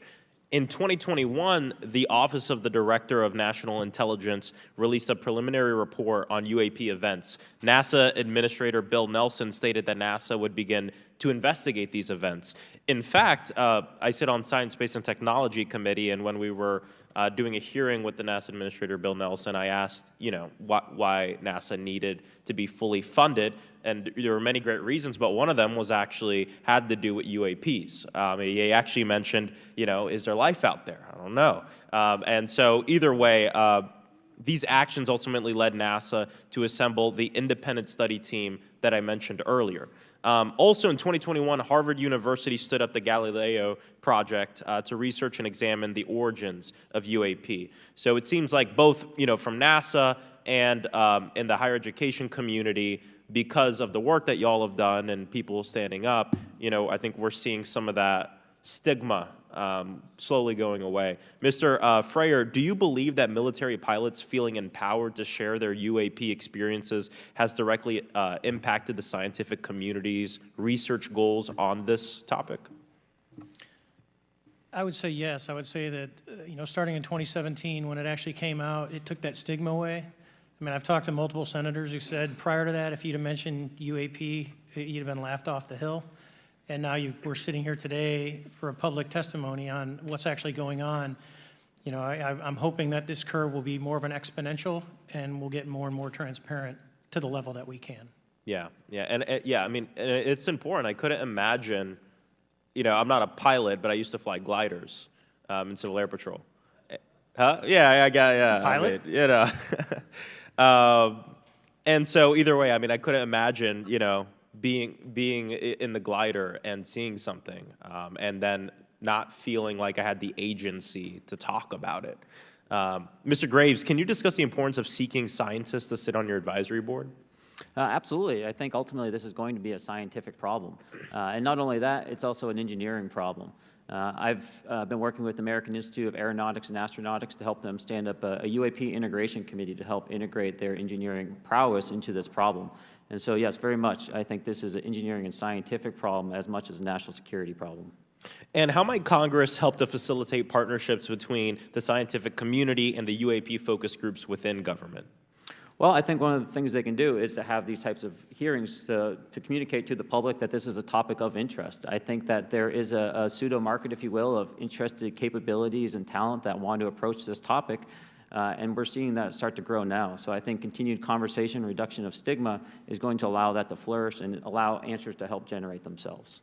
100%. Well, thank you all for being here, and thank you for your work. I think it's important that we keep our top scientific minds focused on this issue and look for ways to increase collaboration. Thank you so much. I yield back. Mr. Comer. Thank you, Mr. Chairman. Let me say I want to thank you for having this hearing, and I want to thank Mr. Burchett and Ms. Luna for leading this hearing. And with that, I yield my 5 minutes to Mr. Burchett. Thank you, Mr. Chairman. I'm going to direct this, I believe, to Mr. Grush, but if any of you all feel like you need to jump in, just jump right in. We're good. Has the U.S. government become aware of actual evidence of extraterrestrial, otherwise unexplained forms of intelligence? And if so, when do you think this first occurred? I like to use the term non-human. I don't like to denote origin. Keeps the aperture open, both scientifically. Right. Certainly, like I've discussed publicly previously, 1930s. Okay. Can you give me the names and titles of the people with direct firsthand knowledge and access to some of this crash retrieval, some of these crash retrieval programs, and maybe which facilities, military bases that the recovered material would be in? And I know a lot of Congress talked about we're going to go to Area 51, and and there's nothing there anymore anyway. It's just and we move like a glacier. And as soon as we announce it, I'm sure the moving vans would pull up. But please. I can't discuss that publicly, but I did provide that information both to the Intel committees and the Inspector General. And we could get that in the SCIF if we were allowed to get in a SCIF with you. Would that be probably what you would think? Sure, if you had the appropriate accesses, yeah. What special access programs cover this information, and how is it possible that they have evaded oversight for so long? I do know the names. Once again, I can't discuss that publicly and how they've evaded oversight. In a closed setting, I can tell you the specific tradecraft used. All right. When do you think those programs began, and who authorized them? I do know a lot of that information, but that's something I can't discuss publicly because of sensitivities. All right. If any of y'all want to jump in on any of this, you're more than welcome to. What level of security clearance is required to fully access these programs? Well, anybody who has... and I say that because myself, Representative Gates, and Representative Luna were basically turned away at one point at Eglin. So please go right ahead. Certainly difference between member access and, say, somebody like me, but anybody who has a TSSCI clearance and meets the eligibility criteria, the access adjudicative authority should be able to grant you access. Mr. Burchett, if you'll yield, so just to put a fine point on that, there's nothing that you're aware of that's above special access program classification. It's a misnomer that there's anything actually above top secret. Executive Order 13526 delineates the classification levels. Right, but I draw a point on that because we can have access to those programs, and so the notion that we're not being given that access sort of defies our typical muscle memory here in Congress. Thank you, Mr. Burchett. I'll yield back to you. Thank you, Mr. Gates. Along those lines, Title 10, you may not know this or not, but Title 10 and Title 50 authorization, they seem to say they're inefficient. So who gets to decide this, in your opinion, in the past? It's a group of career senior executive officials. Okay, are they government officials? Both in and out. Do what? Both in and out of government, and that's about as far as I can go there. Yeah. All right, well, that leads to my next question. Which private corporations are directly involved in this program? How much taxpayer money has been invested in these programs, to your knowledge? I mean, we know we audit the Pentagon every year, and I've been here 5 years, and they failed the dadgum thing every year. They lose over $1 billion a year, we think, and I was told the Department of Defense maybe 60% of their assets are unaccounted for, whatever the heck that means. In the public sector, you go to jail for that kind of crap. So tell me. Yeah, I know when I'm a dollar off of my DTS travel voucher, I get hammered, but it seems like it doesn't work the other way, If you right? sell over if you sell over $600 worth of stuff on eBay, now you get a call from the IRS. So please, what corporations? Yeah, I don't know the specific metrics towards the end of your question. The specific corporations I did provide to the committees in specific divisions, and I spent 11 and a half hours with both Intel committees. So. Okay, has there been an active U.S. government disinformation campaign to deny the existence of unidentified aerial phenomena, and if so, why? I can't go beyond what I've already espoused publicly about that.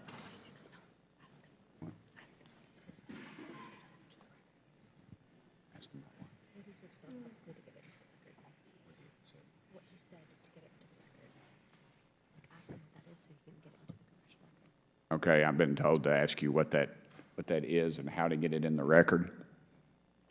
What have you stated publicly in your interviews for the congressional record?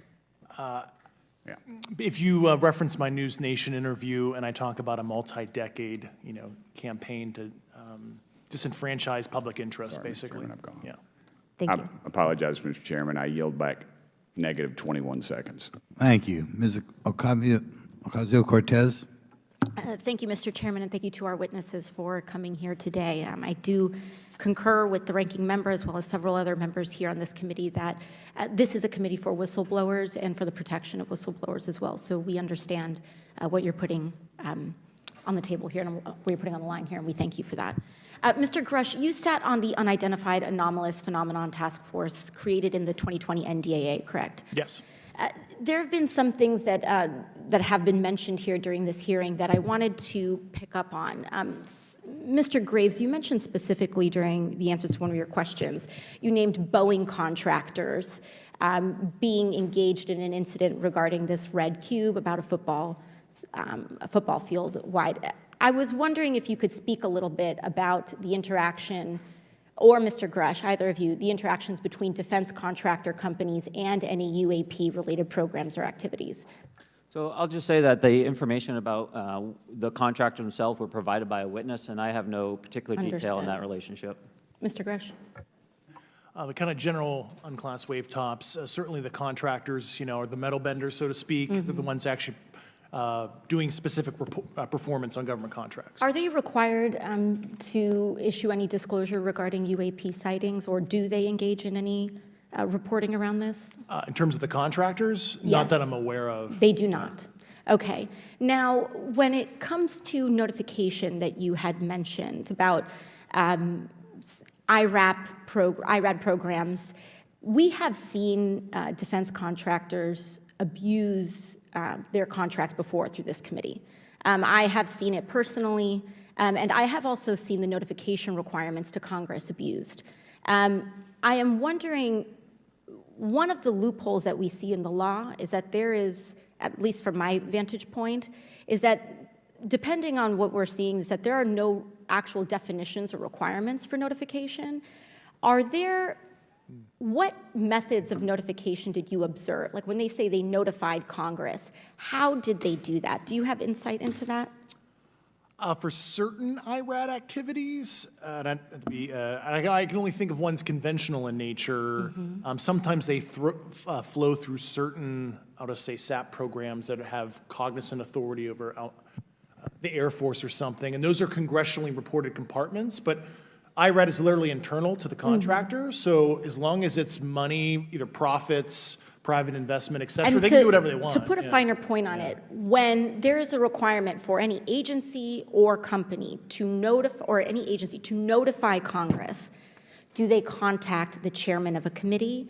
Do they get them on the phone specifically? Is this through an email to hypothetically a dead email box? A lot of it comes through what they call the PPR, Periodic Program Review Process, if it's a SAP or Controlled Access Program Equity, and then those go to the specific committees, whether it be the SAS, CAS, HISI. Thank you.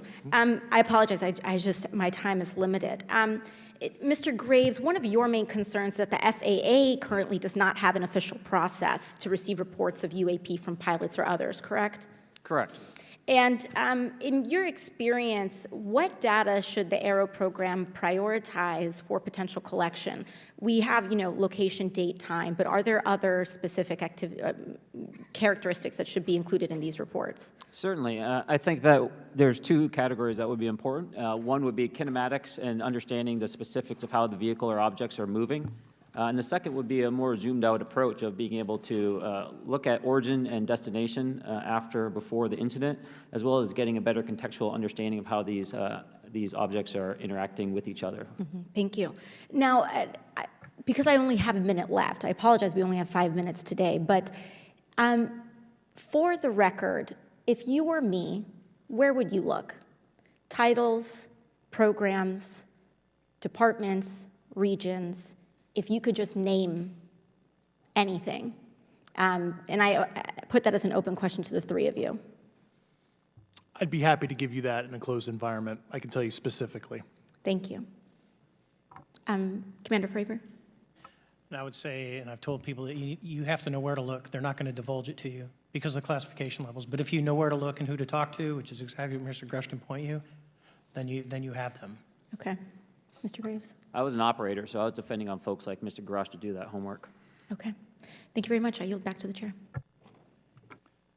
Mr. Biggs? Thanks, Mr. Chairman. I thank the witnesses for being here today. I'm over here. Thank you so much for being here. I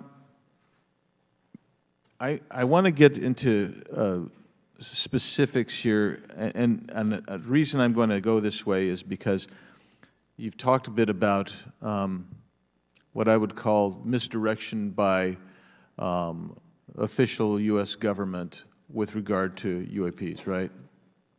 And so I'm going to get to that in a second. But last week, White House NSC spokesman John Kirby stated that UAPs are having an impact on our training ranges and need to be treated as a legitimate issue.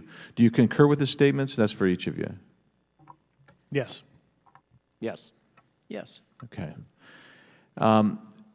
Now, having said that, I'm going to take you to specific instances around the Phoenix Valley, because that's where I live. In '97, we had the famous Phoenix Light case. I don't know if any of you are familiar with that. There were two things that went along with that, and the explanation was military training range off Luke and the Barry Goldwater Range. Do you know anything different other than the official explanation of those lights? Only what's in the public vernacular about it. That was outside the scope of my duties. And if we wanted to, just my question along with my colleague from New York, Ms. Ocasio-Cortez, if we wanted to find out more about that, where would we go to find the files, and who would we address? And are you going to tell me we need to go to a SCIF so you can tell us in a SCIF?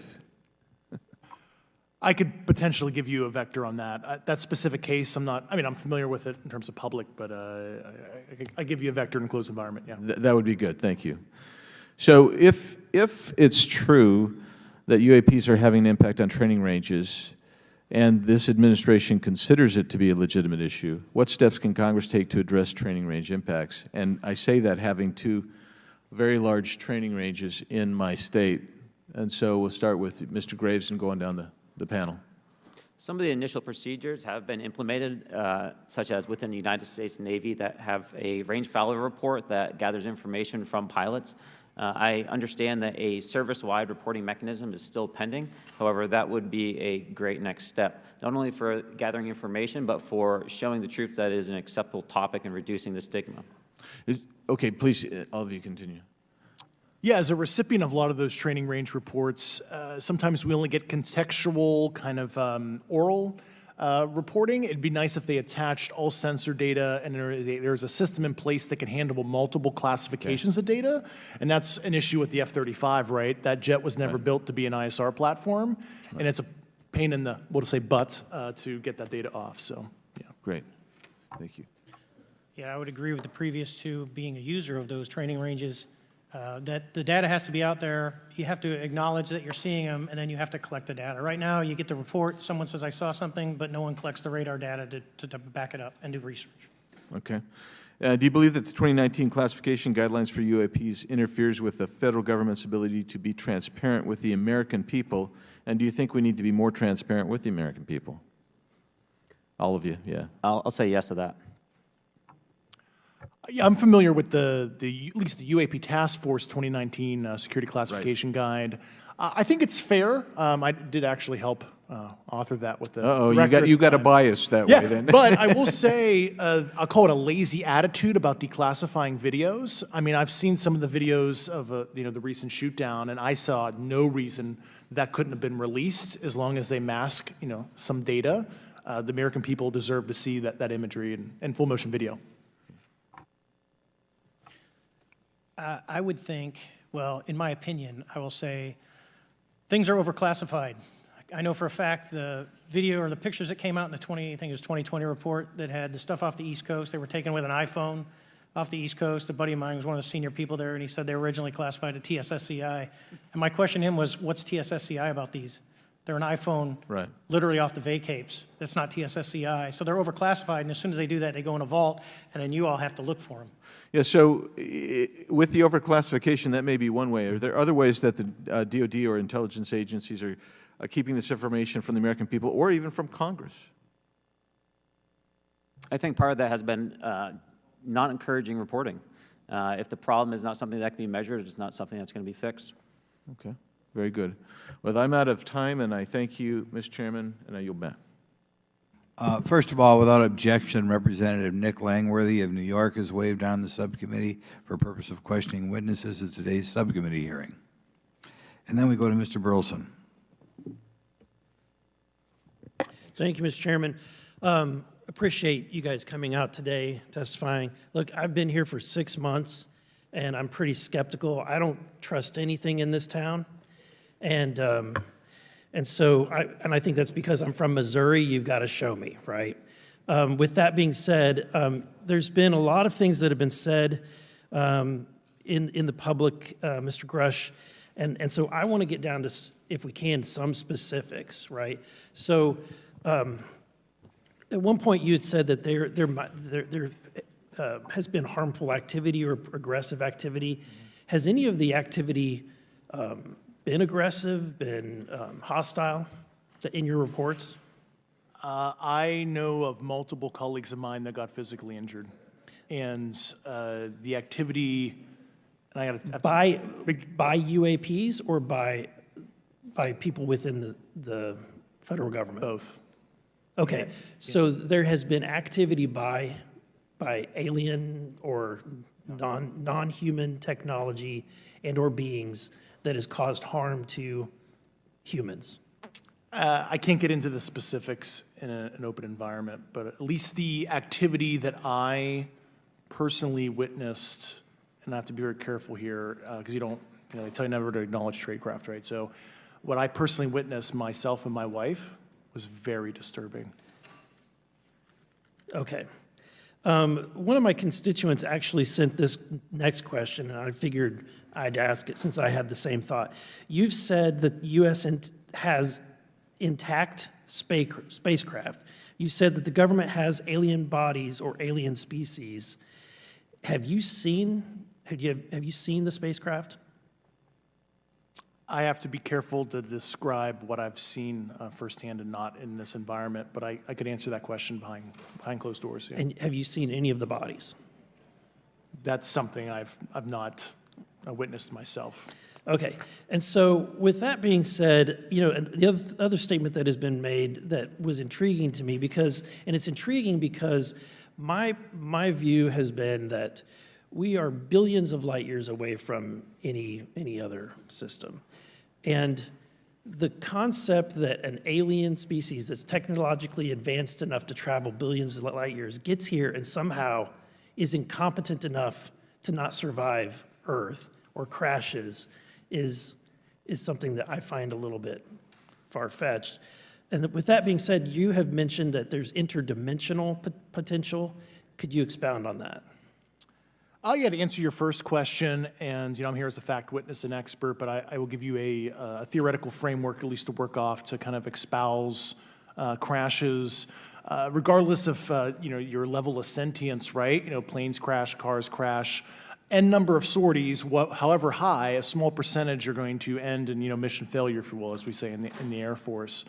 And then in terms of multidimensionality, that kind of thing, the framework that I'm familiar with, for example, is something called the holographic principle. It derives itself from general relativity and quantum mechanics, and that is, if you want to imagine a 3D object such as yourself casting a shadow onto a 2D surface, that's the holographic principle. So you can be projected, quasi-projected from higher dimensional space to lower dimensional. It's a scientific trope that you can actually cross, literally, as far as I understand, but there's probably guys with PhDs that we could probably argue about that. But you have not seen any documentation that that's what's occurring? Only a theoretical framework discussion, yes. Okay. Okay. Occam's razor is that these aircraft, have they been identified that they are being produced by by domestic, military and contractors? Is there any evidence that that's what's being recovered? Not to my knowledge, plus the recoveries predate a lot of our advanced programs that I previously am witting of, so. Would it be safe to say that there could be a scenario today where you have an aircraft that crashes because it's been involved in one program from one federal agency, but the agency that retrieves it is not aware of that program, and to them it appears alien in origin? I mean, that's a hypothetical situation. I'm not aware of any historical situation that would match that you described, so. You're not aware, it has not happened that you're aware of? That I'm aware of. Thank you, Mr. Chairman. I yield back.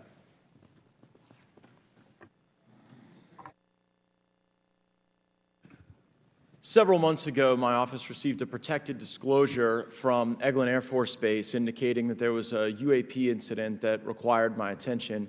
I sought a briefing regarding that episode and brought with me Congressman Burchett and Congresswoman Luna.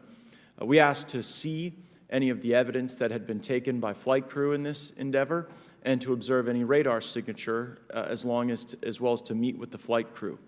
We were not afforded access to all of the flight crew. And initially, we were not afforded access to images and to radar. Thereafter, we had a bit of a discussion about how authorities flow in the United States of America, and we did see the image. And we did meet with one member of the flight crew who took the image. The image was of something that I am not able to attach to any human capability, either from the United States or from any of our adversaries. And I'm somewhat informed on the matter, having served on the Armed Services Committee for 7 years, having served on the committee that oversees DARPA and advanced technologies for several years. When we spoke with the flight crew, and when he showed us the photo that he'd taken, I asked why the video wasn't engaged, why we didn't have a FLIR system that worked. Here's what he said. They were out on a test mission that day over the Gulf of Mexico. And when you're on a test mission, you're supposed to have clear airspace. Not supposed to be anything that shows up. And they saw a sequence of 4 craft in a clear diamond formation for which there is a radar sequence that I alone have observed in the United States Congress. One of the pilots goes to check out that diamond formation and sees a large floating, what I can only describe as an orb. Again, like I said, not of any human capability that I'm aware of. And when he approached, he said that his radar went down, he said that his FLIR system malfunctioned, and that he had to manually take this image from one of the lenses, and it was not automated in collection as you would typically see in a test mission. So I guess I'll start with Commander Fravor. How should we think about the fact that this craft that was approached by our pilot had the capability of disarming a number of the sensor and collection systems on that craft? Well, I think this goes to that national security side, and you can go back through history of things showing up at certain areas and disabling our capabilities, which is disheartening. And for us, I mean, like I said, it completely disabled the radar on the aircraft when it tried to do it, and the only way we could see it is passively, which is how he got that image. So I think that's a concern on what are these doing, not only how do they operate, but their capabilities inside to do things like this. And how should we think about 4 craft moving in a very clear formation, equidistant from one another, in a diamond? In all of the phenomenon, perhaps, Mr. Grave, that you've analyzed, have we ever seen multiple craft in a single formation? I have one particular case, and that was during the gimbal incident. The recording on the AT FLIR system shows a single object that rotates. You hear the pilots refer to a fleet of objects that is not visible on the FLIR system, and that was something that I witnessed during the debrief as part of the radar data on the situational awareness page.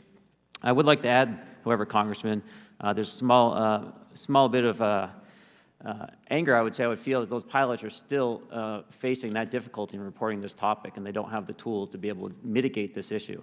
It just goes to show how serious this is and why this is such an important issue for our pilots and for our nation. It was stated explicitly to me by these test pilots that if you have a UAP experience, the best thing you can do for your career is forget it and not tell anyone. Because any type of reporting, either above the surface or below the surface, does have a perceived consequence to these people, and that is a culture we must change if we want to get to the truth. Mr. Chairman, I would observe that perhaps as we move forward from this hearing, there are some obvious next steps.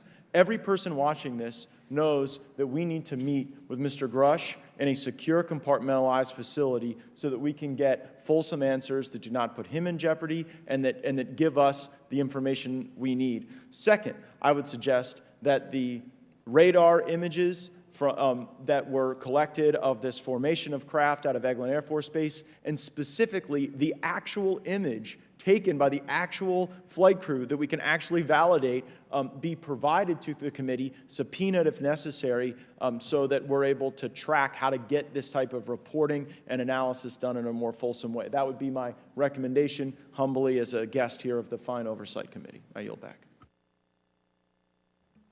Ms. Mays? Thank you, Mr. Chairman, and good morning to our witnesses who are testifying today. I want to thank each of you for being here to discuss a topic of grave importance to our national security. Earlier this year, a Chinese spy balloon was shot down off the coast of my home state of South Carolina. Since the Roswell incident in 1947, many Americans have wondered about the dangers of unknown objects crisscrossing our skies. Whether these are UAPs or weather phenomena, advanced technology from American allied or enemy forces, or something more out of this world. So my first question, I have several questions, and if we can just be quick on these first two, I'm going to ask each of you the same question, and then I'll get to each of you individually. The first one, when you reported your experiences with a UAP, did any of you face any repercussions with your superiors, yes or no? No. No. I've actually never seen anything personally, believe it or not. So. All right. And then do you believe there's an active disinformation campaign within our government to deny existence of UAPs, yes or no? I don't have an answer to that. As previously stated publicly, yes. I think previously with like Project Blue Book, yes, but currently I don't speak for the United States government. Okay, thank you. I have a few questions for Mr. Graves. What percentage of UAP sightings, in your belief, go unreported by our pilots? This is an approximation based off of my personal experience speaking with a number of pilots, but I would estimate we're somewhere near 5% reporting, perhaps. So like 95% basically don't report seeing UAPs? That's just my personal estimate. In the incident off Virginia Beach, do you believe the Navy took the danger to your aircraft seriously after it was reported? Absolutely. A few questions for Mr. Favor. As an expert naval aviator, have you ever seen an object that looked and moved like the Tic Tac UAP? No. Did the Tic Tac UAP move in such a way that defied the laws of physics? The way we understand them, yes. Many dismiss UAP reports as classified weapons testing by our own government, but in your experience as a pilot, does our government typically test advanced weapon systems right next to multi-million-dollar jets without informing our pilots? No, we have test ranges for that. It took over 15 years for your encounter with the Tic Tac to be declassified. Do you feel there was a good reason to prevent lawmakers from having access to this footage? No, I just think it was ignored when it happened, and it just sat somewhere in a file, never got reported. In a drawer. It happens a lot up here. Shocker. Mr. Grush, a couple of questions for you too, sir, this morning. What percentage of UAPs do you feel are adequately investigated by the U.S. government, of the 5% that are reported? I can only speak for my personal leadership over at NGA. I tried to look at every report that came through that I could triage. So.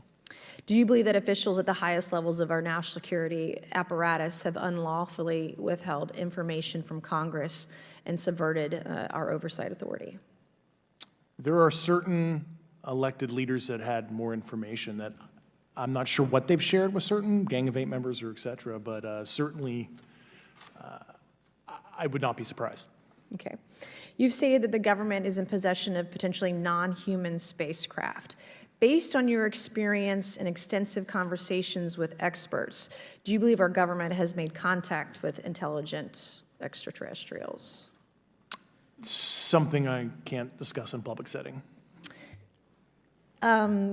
Okay, I can't ask when you think this occurred.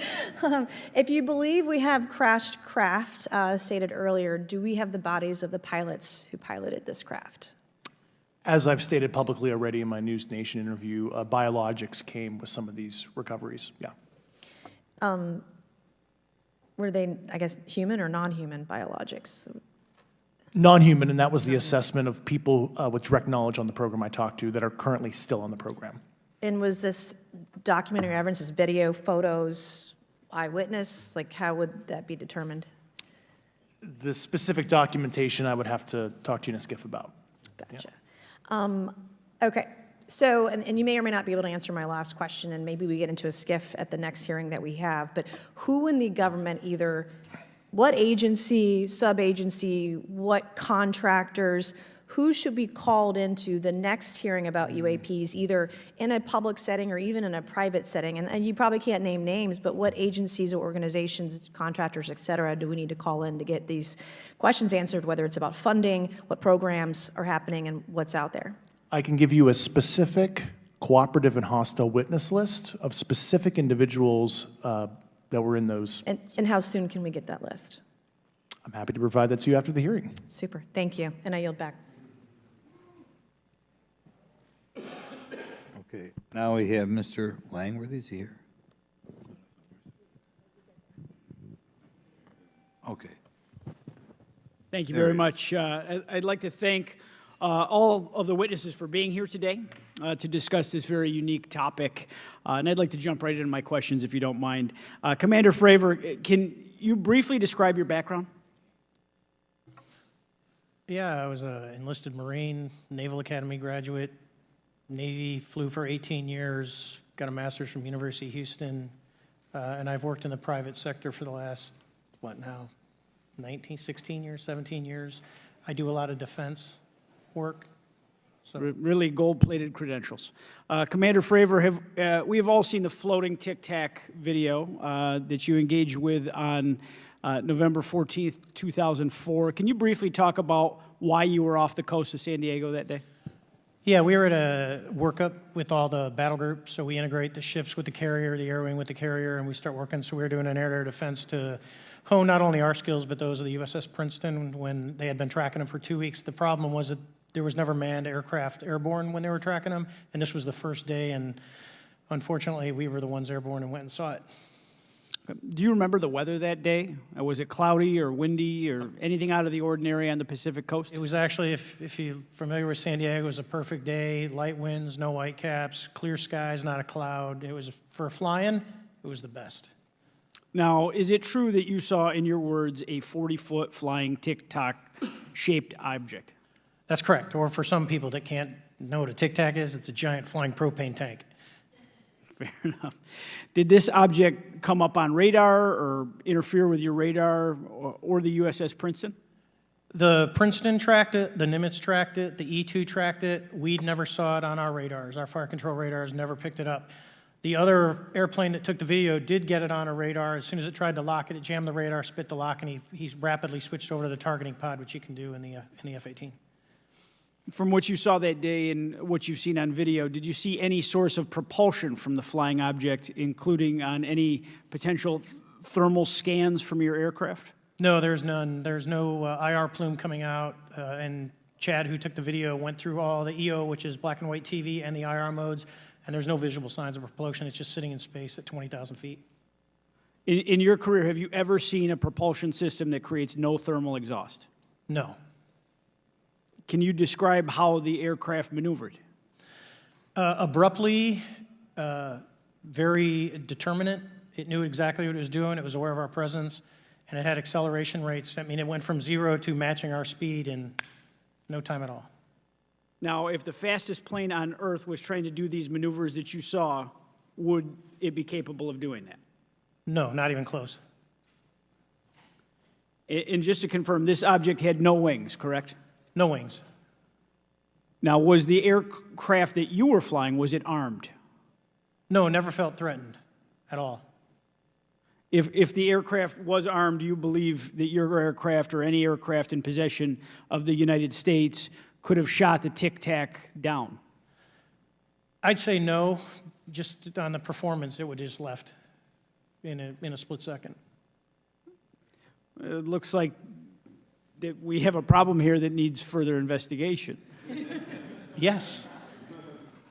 In your belief, is this flying Tic Tac, I mean, is it capable of being the product of any other nation on the earth? No, like I said earlier, I think it defies current material science and the ability to develop that much propulsion. And I know there's been some physicists have done calculations, which is beyond anything that we have. Well, either the United States has an adversary here in this world that we don't know, or we really have some serious investigations to do. I really appreciate you being here. Is there anything else about the November 14th, 2004 incident that you think is important for this committee to know that you haven't been asked here today? No, it's been said it's probably the most credible UFO sighting in history based on all the sensors that were tracking it, and then for us to get visual and to go against the naysayers that it's something on the screen or whatever. I mean, there's 4 sets of human eyeballs. We're all very credible. Of the 6 of us that were involved in the thing, including the video, every one of us is going to do 20-plus years in the military in very responsible positions. So I'd say the world needs to know that. It's not a joke. Well, thank you very much for your testimony here today for all of you, and I yield back, Mr. Chairman. Mr. Ogles. Thank you, Mr. Chairman, and thank you all for being here and the courage it took to come forward and again, the sacrifice that each of you have made. I serve on the National Security Subcommittee for the Financial Services Committee, so I really want to stay in the national security lane, if I may. So when we think about traditional adversaries and both us towards them and them towards us, we probe their capabilities. We look for weaknesses, and we collect that data, that reconnaissance for in the event we need it in the future. For each of you, yes or no question, based off of your own experience or the data that you've been privy to, is there any indication that these UAPs could be essentially collecting reconnaissance information? Mr. Graves? Yes. Mr. Grush? Fair assessment, yeah. Mr. Fravor? Very possible. Again, in the national security vein, is it possible that these UAPs would be probing our capabilities? Yes or no, Mr. Graves? Yes. Grush? Yes. Fravor? Definitely. Is it possible that these UAPs are testing for vulnerabilities in our current systems? Yes. Yes. Possible. Do you feel, based off of your experience and the information that you've been privy to, that these UAPs provide an existential threat to the national security of the United States? Mr. Graves? Potentially. Yes, sir, potentially. Same answer, potentially. Yeah, I'd say Fravor. definitely, potentially. Mr. Graves and Fravor, in the event that your encounters had become hostile, would you have had the capability to defend yourself, your crew, your aircraft? Absolutely not. Sir? No. Is, based off of the information that you've been privy to, is there any indication that these UAPs are interested in our nuclear technology and capabilities? Yes. By external observation, sure, that could be a fair assessment, yeah. Yes. Is there any indication that the Department of Energy is involved in UAP data collection and housing? I don't have an answer. I can't confirm or deny that in a public setting. And could you do it in a secure setting? Yes. Mr. Fravor? No, I don't know. Mr. Chairman, I think I'm the last member to go, but there clearly is a threat to the national security of the United States of America. As members of Congress, we have a responsibility to maintain oversight and be aware of these activities so that, if appropriate, we take action. I would encourage the chairman to demand that we have any and all, but in particular Mr. Grush, talk to us in a skiff. And if that access is denied, I will personally volunteer to initiate the Holman Rule against any personnel or any program or any agency that denies access to Congress. Mr. Chairman, with that, I will yield the remainder of my time to my fellow colleague from Tennessee, Mr. Burchett. Thank you, Mr. Chairman. Thank you, Mr. Ogles, for the great questions, brother. Mr. Grush, I might have asked this before, but I want to make sure. Do you have any personal knowledge of someone who's possibly been injured working on legacy UAP reverse engineering?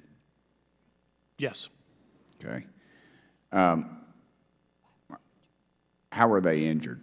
Is it something like a radioactive type situation or something we didn't understand? I've heard people talk about Havana syndrome type incidences. What was your recollection of that? I can't get into specifics, but you can imagine assessing an unknown unknown. There's a lot of potentialities you can't fully prepare for. How do you think we ought to handle UAP whistleblower complaints like yours in the future? Yeah, there was some issue with mine. So, PPD 19 process, it goes to the Intel committees, either through PPD 19 or ICD 120. There's not a good way for the Intelligence Community Inspector General to provide that to other committees. And I asked my information to be sent to the House and Senate Armed Services Committee because there are Title X equities at play, but there was no smooth process to do so. Yeah. That's a trash can. Are you aware of any individuals that are participating in reverse engineering programs for non-terrestrial craft? Personally, yes. Do you know any that would be willing to testify if there were protections for them? Certainly closed door and assurances that breaking their NDA, they're not going to get administratively punished for so. Yeah. I yield, Mr. Chairman. Thank you. I'm going to do something a little bit out of the ordinary here. We're going to give 3 people a chance at an additional 3 minutes. So, Mr. Burchett, do you want to keep going? Why don't you come back to me, Mr. Chairman? Ms. Luna, is she on that list? Sure. Chairman, I'd like to submit for the record an article by News Nation, and it follows Mr. Grush's full interview for the record. Without objection. Thank you. Mr. Grush, why is it that you refer to the phenomenon as non-human intelligence? Why deviate from the basis of extraterrestrial life? I think the phenomenon is very complex, and I like to leave an open mind analytically to specific origin. When you say specific origin, are you referring, can you elaborate on that for those that might not? If it's a traditional extraterrestrial origin or something else that we don't quite understand from either a biological or astrophysics perspective, yeah, I just like to keep an open mind on what it could be, yeah. Okay, and referring to your News Nation interview, you had referenced specific treaties between governments. Article 3 of the Nuclear Arms Treaty with Russia identifies UAPs. It specifically mentions them. To your knowledge, are there safety measures in place with foreign governments or other superpowers to avoid an escalatory situation in the event that a UAP malevolent event occurs? Yeah, you're referring to actual public treaty in the UN Register. It's funny you mentioned that. Yeah, the Agreement on Measures to Reduce the Risk of Outbreak of Nuclear War signed in 1971. Unclassified treaty publicly available. And if you cite the George Washington University National Security Archives, you will find the declassified in 2013 specific provisions in the specific red line flash message traffic with the specific codes pursuant to Article 3 and Article, also Situation 2, which is in the previously classified NSA archive. What I would recommend, and I tried to get access, but I got a wall of silence at the White House, was those specific incidents when those message traffic was used. I think some scholarship on that would open the door to a further investigation using those publicly available information. Thank you. And then my last question with 51 seconds remaining. You mentioned white-collar crimes potentially being taking place in regards to a cover-up. Can you please elaborate? I have concerns based on the interviews I conducted under my official duties of potential violations of the Federal Acquisition Regulations, the FAR. Thank you very much, Chairman. I yield the remainder of my time. Okay, we'll go to Mr. Raskin for 3 minutes. Thanks, Mr. Chair, and I thank the witnesses for their endurance and service today. Mr. Fravor, you've described your episode in detail now, and you call it the most credible UFO sighting in history. But I wonder, was this the first time that you encountered a UFO or a UAP in 2004? Yes. And what was your general attitude or perspective on the UFO discussion before that happened? I never felt that we were alone with all the planets out there, but I wasn't a UFO person. I wasn't watching History Channel and MUFON and all that. And have you had experiences or encounters since that happened? No. And so have you formed any general conclusions about what you think you experienced then? Yes, I think what we experienced was, like I said, well beyond the material science and the capabilities that we had at the time, that we have currently, or that we're going to have in the next 10 to 20 years. Very good. Mr. Grush, you've been able to answer in great detail on certain questions, and then other things you say you're not able to respond to. Can you just explain where you're drawing the line and what's the basis for that? Yeah, based on my DOPSR security review and what they've determined that is unclassified. I see. So you're answering any questions that just call upon your knowledge of unclassified questions, but anything that relates to classified matters you're not commenting on in this context? In an open session, but happy to participate in a closed session at the right level, yeah. Okay. And Mr. Graves, you've said that there are dozens of fellow pilots, military pilots. Are there also commercial pilots who've encountered the same kind of sightings that you described before? They are similar. Commercial pilots have less range and less sensors to be able to reach out and look for objects over wide swaths of airspace. And so pilots are seeing them, commercial pilots are seeing them, and they're typically closer, and the range of what they're seeing is pretty large. What is the most vivid, concrete sighting with the naked eye of the objects that you described before, the cube-like objects? Certainly. I think the most vivid sighting of that would have been near midair that we had at the entrance to our working area. One of these objects was completely stationary at the exact entrance to our working areas, not only geographically but also at altitude. So it was right where all the jets are going, essentially, on the eastern seaboard. The two aircraft flew within about 50 feet of the object, and that was a very close visual sighting. And you were in one of the aircraft? I was not. I was there when the pilot landed. He canceled the mission after, and I was there. He was in the ready room with all his gear on, with his mouth open, and I asked him what the problem was, and he said he almost hit one of those darn things. He said he was 50 feet away from it? Yes, sir. And his description of the object was consistent with the description you gave us before? A dark gray or a black cube inside of a clear sphere. Inside of a clear sphere? Yes. And with no self-evident propulsion system? No wings, no IR energy coming off of the vehicle, nothing tethering it to the ground. And that was primarily what we were experiencing out there. I'm over time. Thank you very much for your service, and I yield back to you, Mr. Chairman. Very good. Mr. Burchett? Thank you, Mr. Chairman. This is for all three of y'all, starting with Mr. Graves. Why did you come forward on this issue? I came forward because I felt that my colleagues did not have a way to mitigate this safety threat, and I wanted to help them. I was trained as an aviation safety officer by the Navy, and this it just felt right. I felt like I had to help the folks that were still flying and dealing with this. Mr. Grush? Purely a sense of duty. My first sworn oath when I was a cadet 18 years ago, and I still uphold that even out of the uniform. Commander? I was pestered by a friend, and I asked why, and he said, "You're the one person that they can't discredit, and you'll add credibility to the New York Times article." And so after about 6 times, I said, "Okay." Honest. Yeah.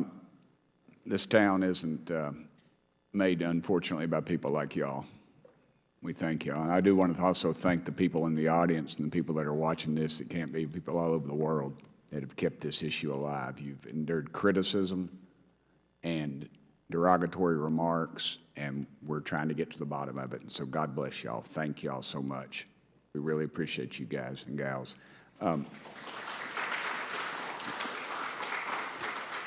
That's why we need term limits. Y'all keep clapping, us politicians just keep talking. So let me ask y'all, how can the public contribute to UAP reporting, and what avenues you think are available to the public to report these sightings? Well, right now, I don't think there is a lot of public options for every man to be able to report on this. I think even for professionals that have sensor data that are seeing these on a regular basis, they're still hesitant to come forward.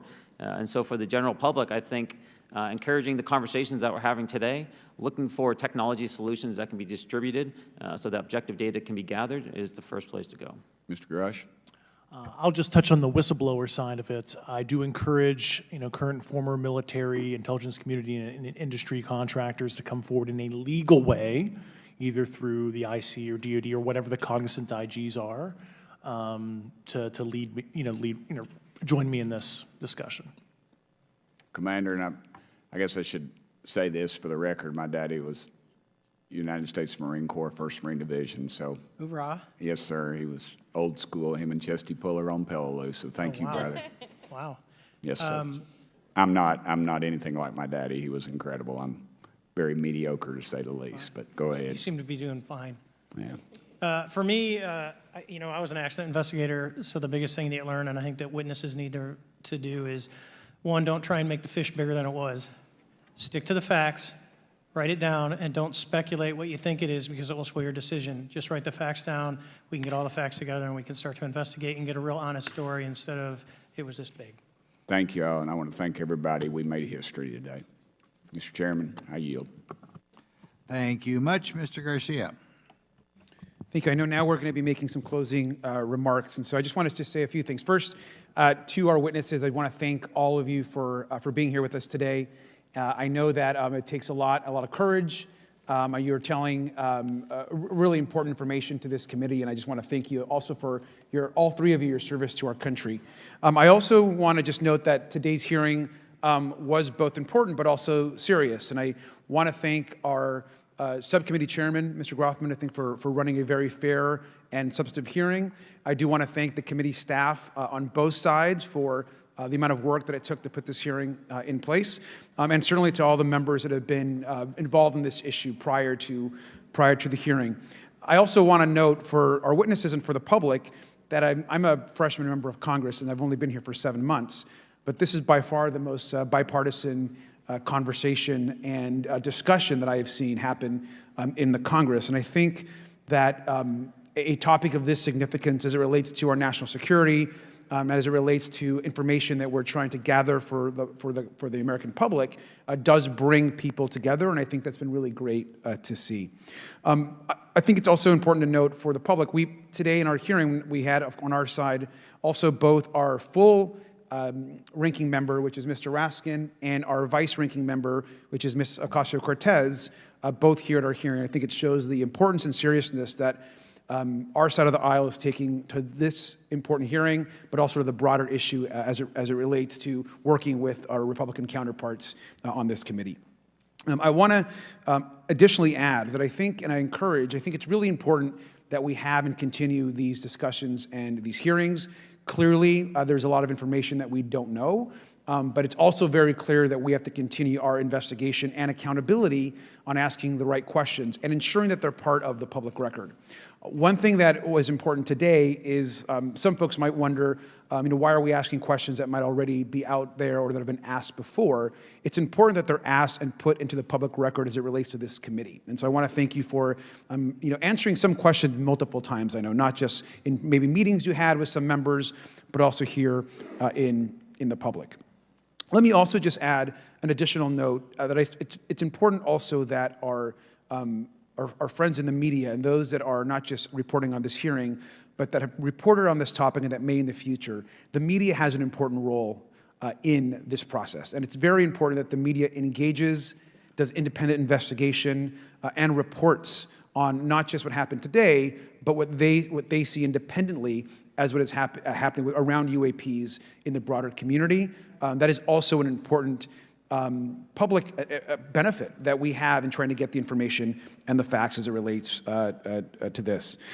Let me also just say finally that as a teacher and an educator and a longtime teacher and researcher, that I also really believe in following facts, in doing your homework, and in making sure that you follow science as we try to get as most information as possible. And so I want to thank you all for agreeing to do that today. Transparency is a cornerstone of government. We live in a vast galaxy, a lot of unanswered questions, and thank you all for being here today. Mr. Chairman. Thank you. I'd like to one more time thank Mr. Burchett and Ms. Luna for bringing this to our attention. It's a topic that has interested me since I was in school. It was a very illuminating hearing. Obviously, I think several of us are going to look forward to getting some answers in a more confidential setting. I assume some legislation will come out of this. Sure. I apologize, Mr. Chairman. I need to compliment the folks in my office that did a lot of the work on this. Rachel and Noah sitting behind me here. They're very quiet and humble, but if without them, this thing would not have come off like it did, so I apologize. Thank you. I think we're going to want to look into what we can do to make more of this information public. I think there's certainly a time period after which it should always be made public, and people have been concerned about these issues, like I said, since I was in high school. But in any event, I'd like to thank everybody who was here, sticking through the entire hearing. Without objection, the members will have 5 legislative days to submit materials and to submit additional written questions for the witnesses, which will be forwarded to the witnesses for their response. If there's no further business, without objection, the subcommittee stands adjourned.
The cartels control an awful lot on the southern border, south of the United States. Our men and women are out there. I just spent the last 3 days here in South Texas patrolling with some of our agents, and they're doing a phenomenal job of responding to traffic that's coming across that border. And that plays out across the entire southwest border. You and I both deeply respect the men who work for you.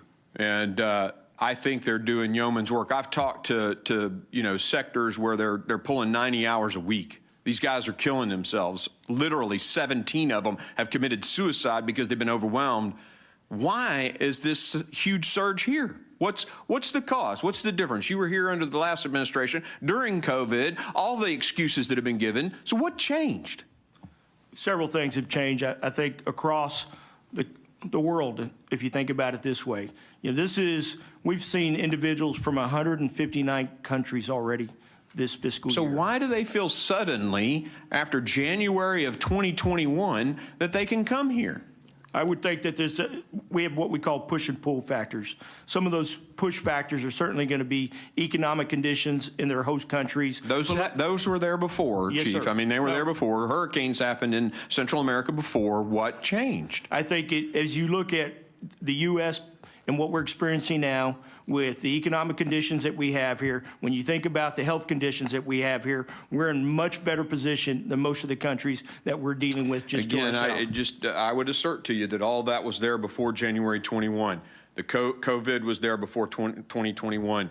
The economic challenges were there before 2021. I would submit to you that it's two things, and your sector chiefs have told me what they are. One, they're the policies.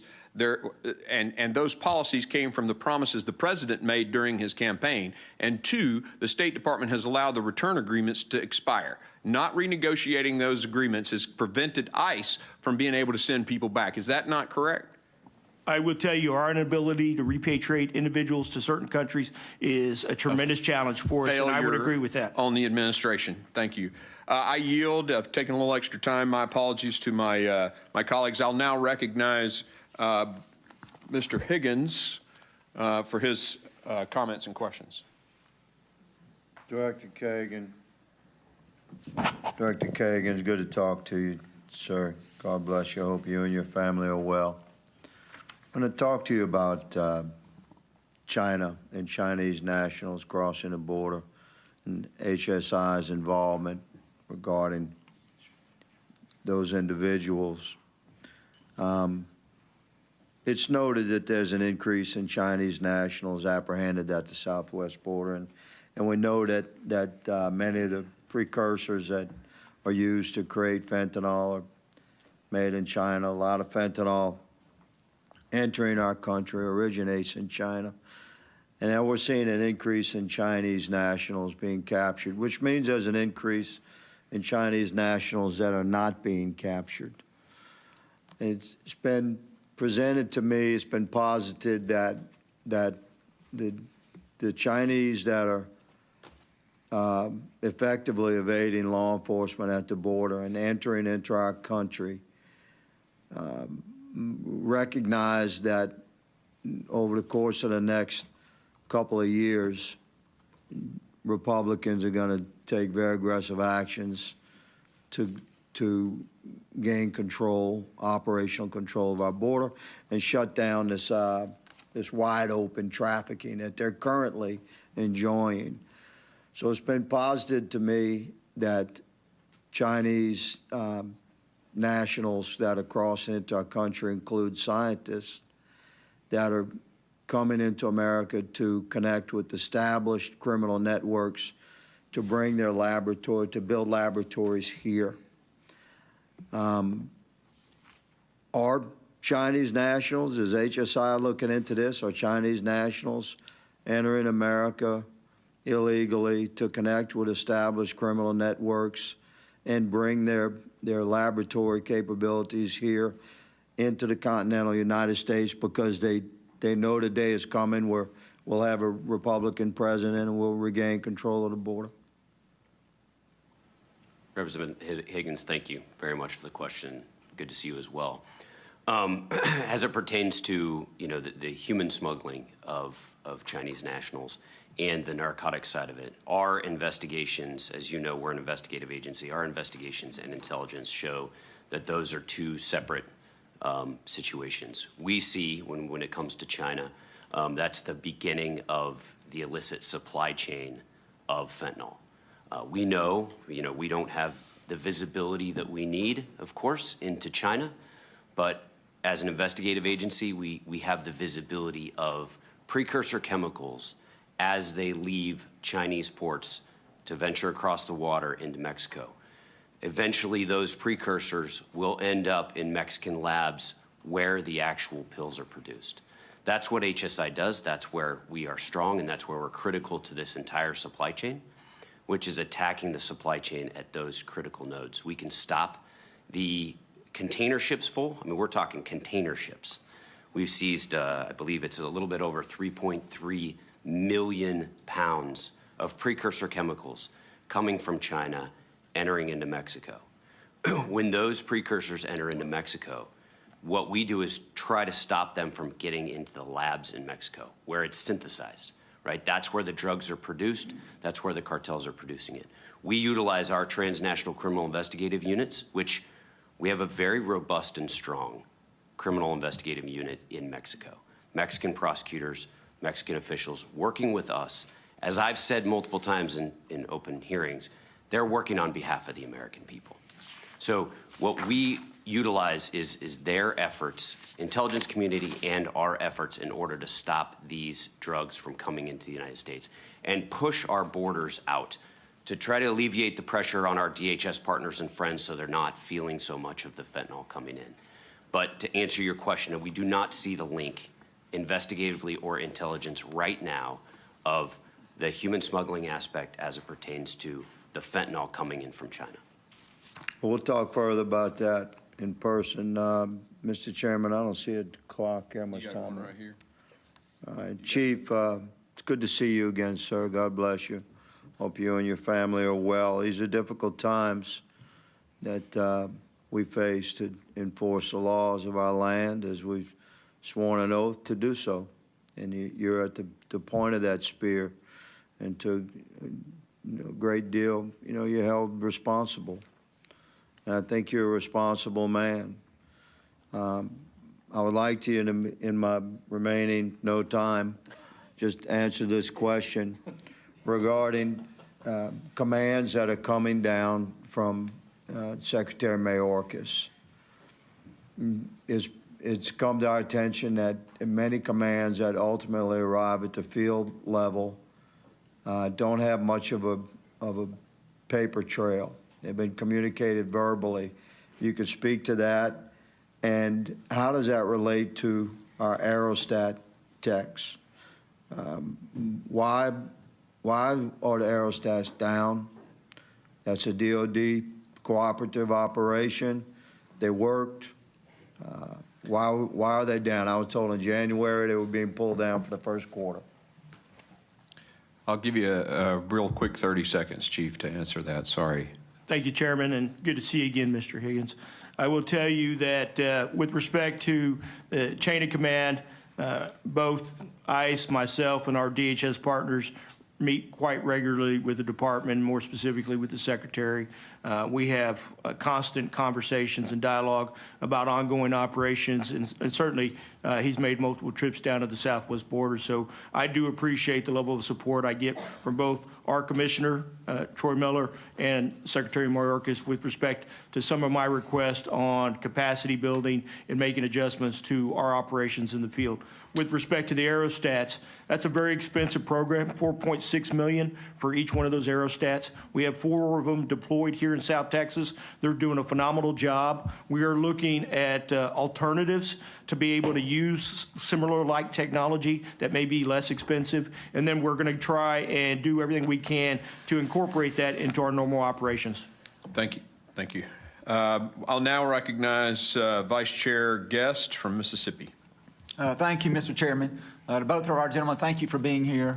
Thank you for the men and women that serve under your command. I want you to know that the frustration and the anger that you may feel today is not directed at you personally, and it's clearly not directed under the men and women that serve under you, but is directed at this administration, which has not only failed the American public, but has failed the officers that serve with you. Chief, I want to expand a little bit on something that Chairman Green touched on. He talked about operational control of the border, and I think you were very candid when you said that we do not have operational control of the border. I want to follow that up with a question. Is the border secure? We have heard repeatedly from Secretary Mayorkas when he has testified before this hearing. He has told myself, he has told Congressman Bishop that. We heard him tell Congressman Roy and a Judiciary Committee the same thing. We've heard the Vice President say that. The Vice President said in an interview with Meet the Press when asked by Chuck Todd, she said the border is secure, but we have a broken immigration system. Then she went on to say we have a secure border, and that is a priority for any nation, including ours and our administration, but there are still a lot of problems. And so my question to you, Chief,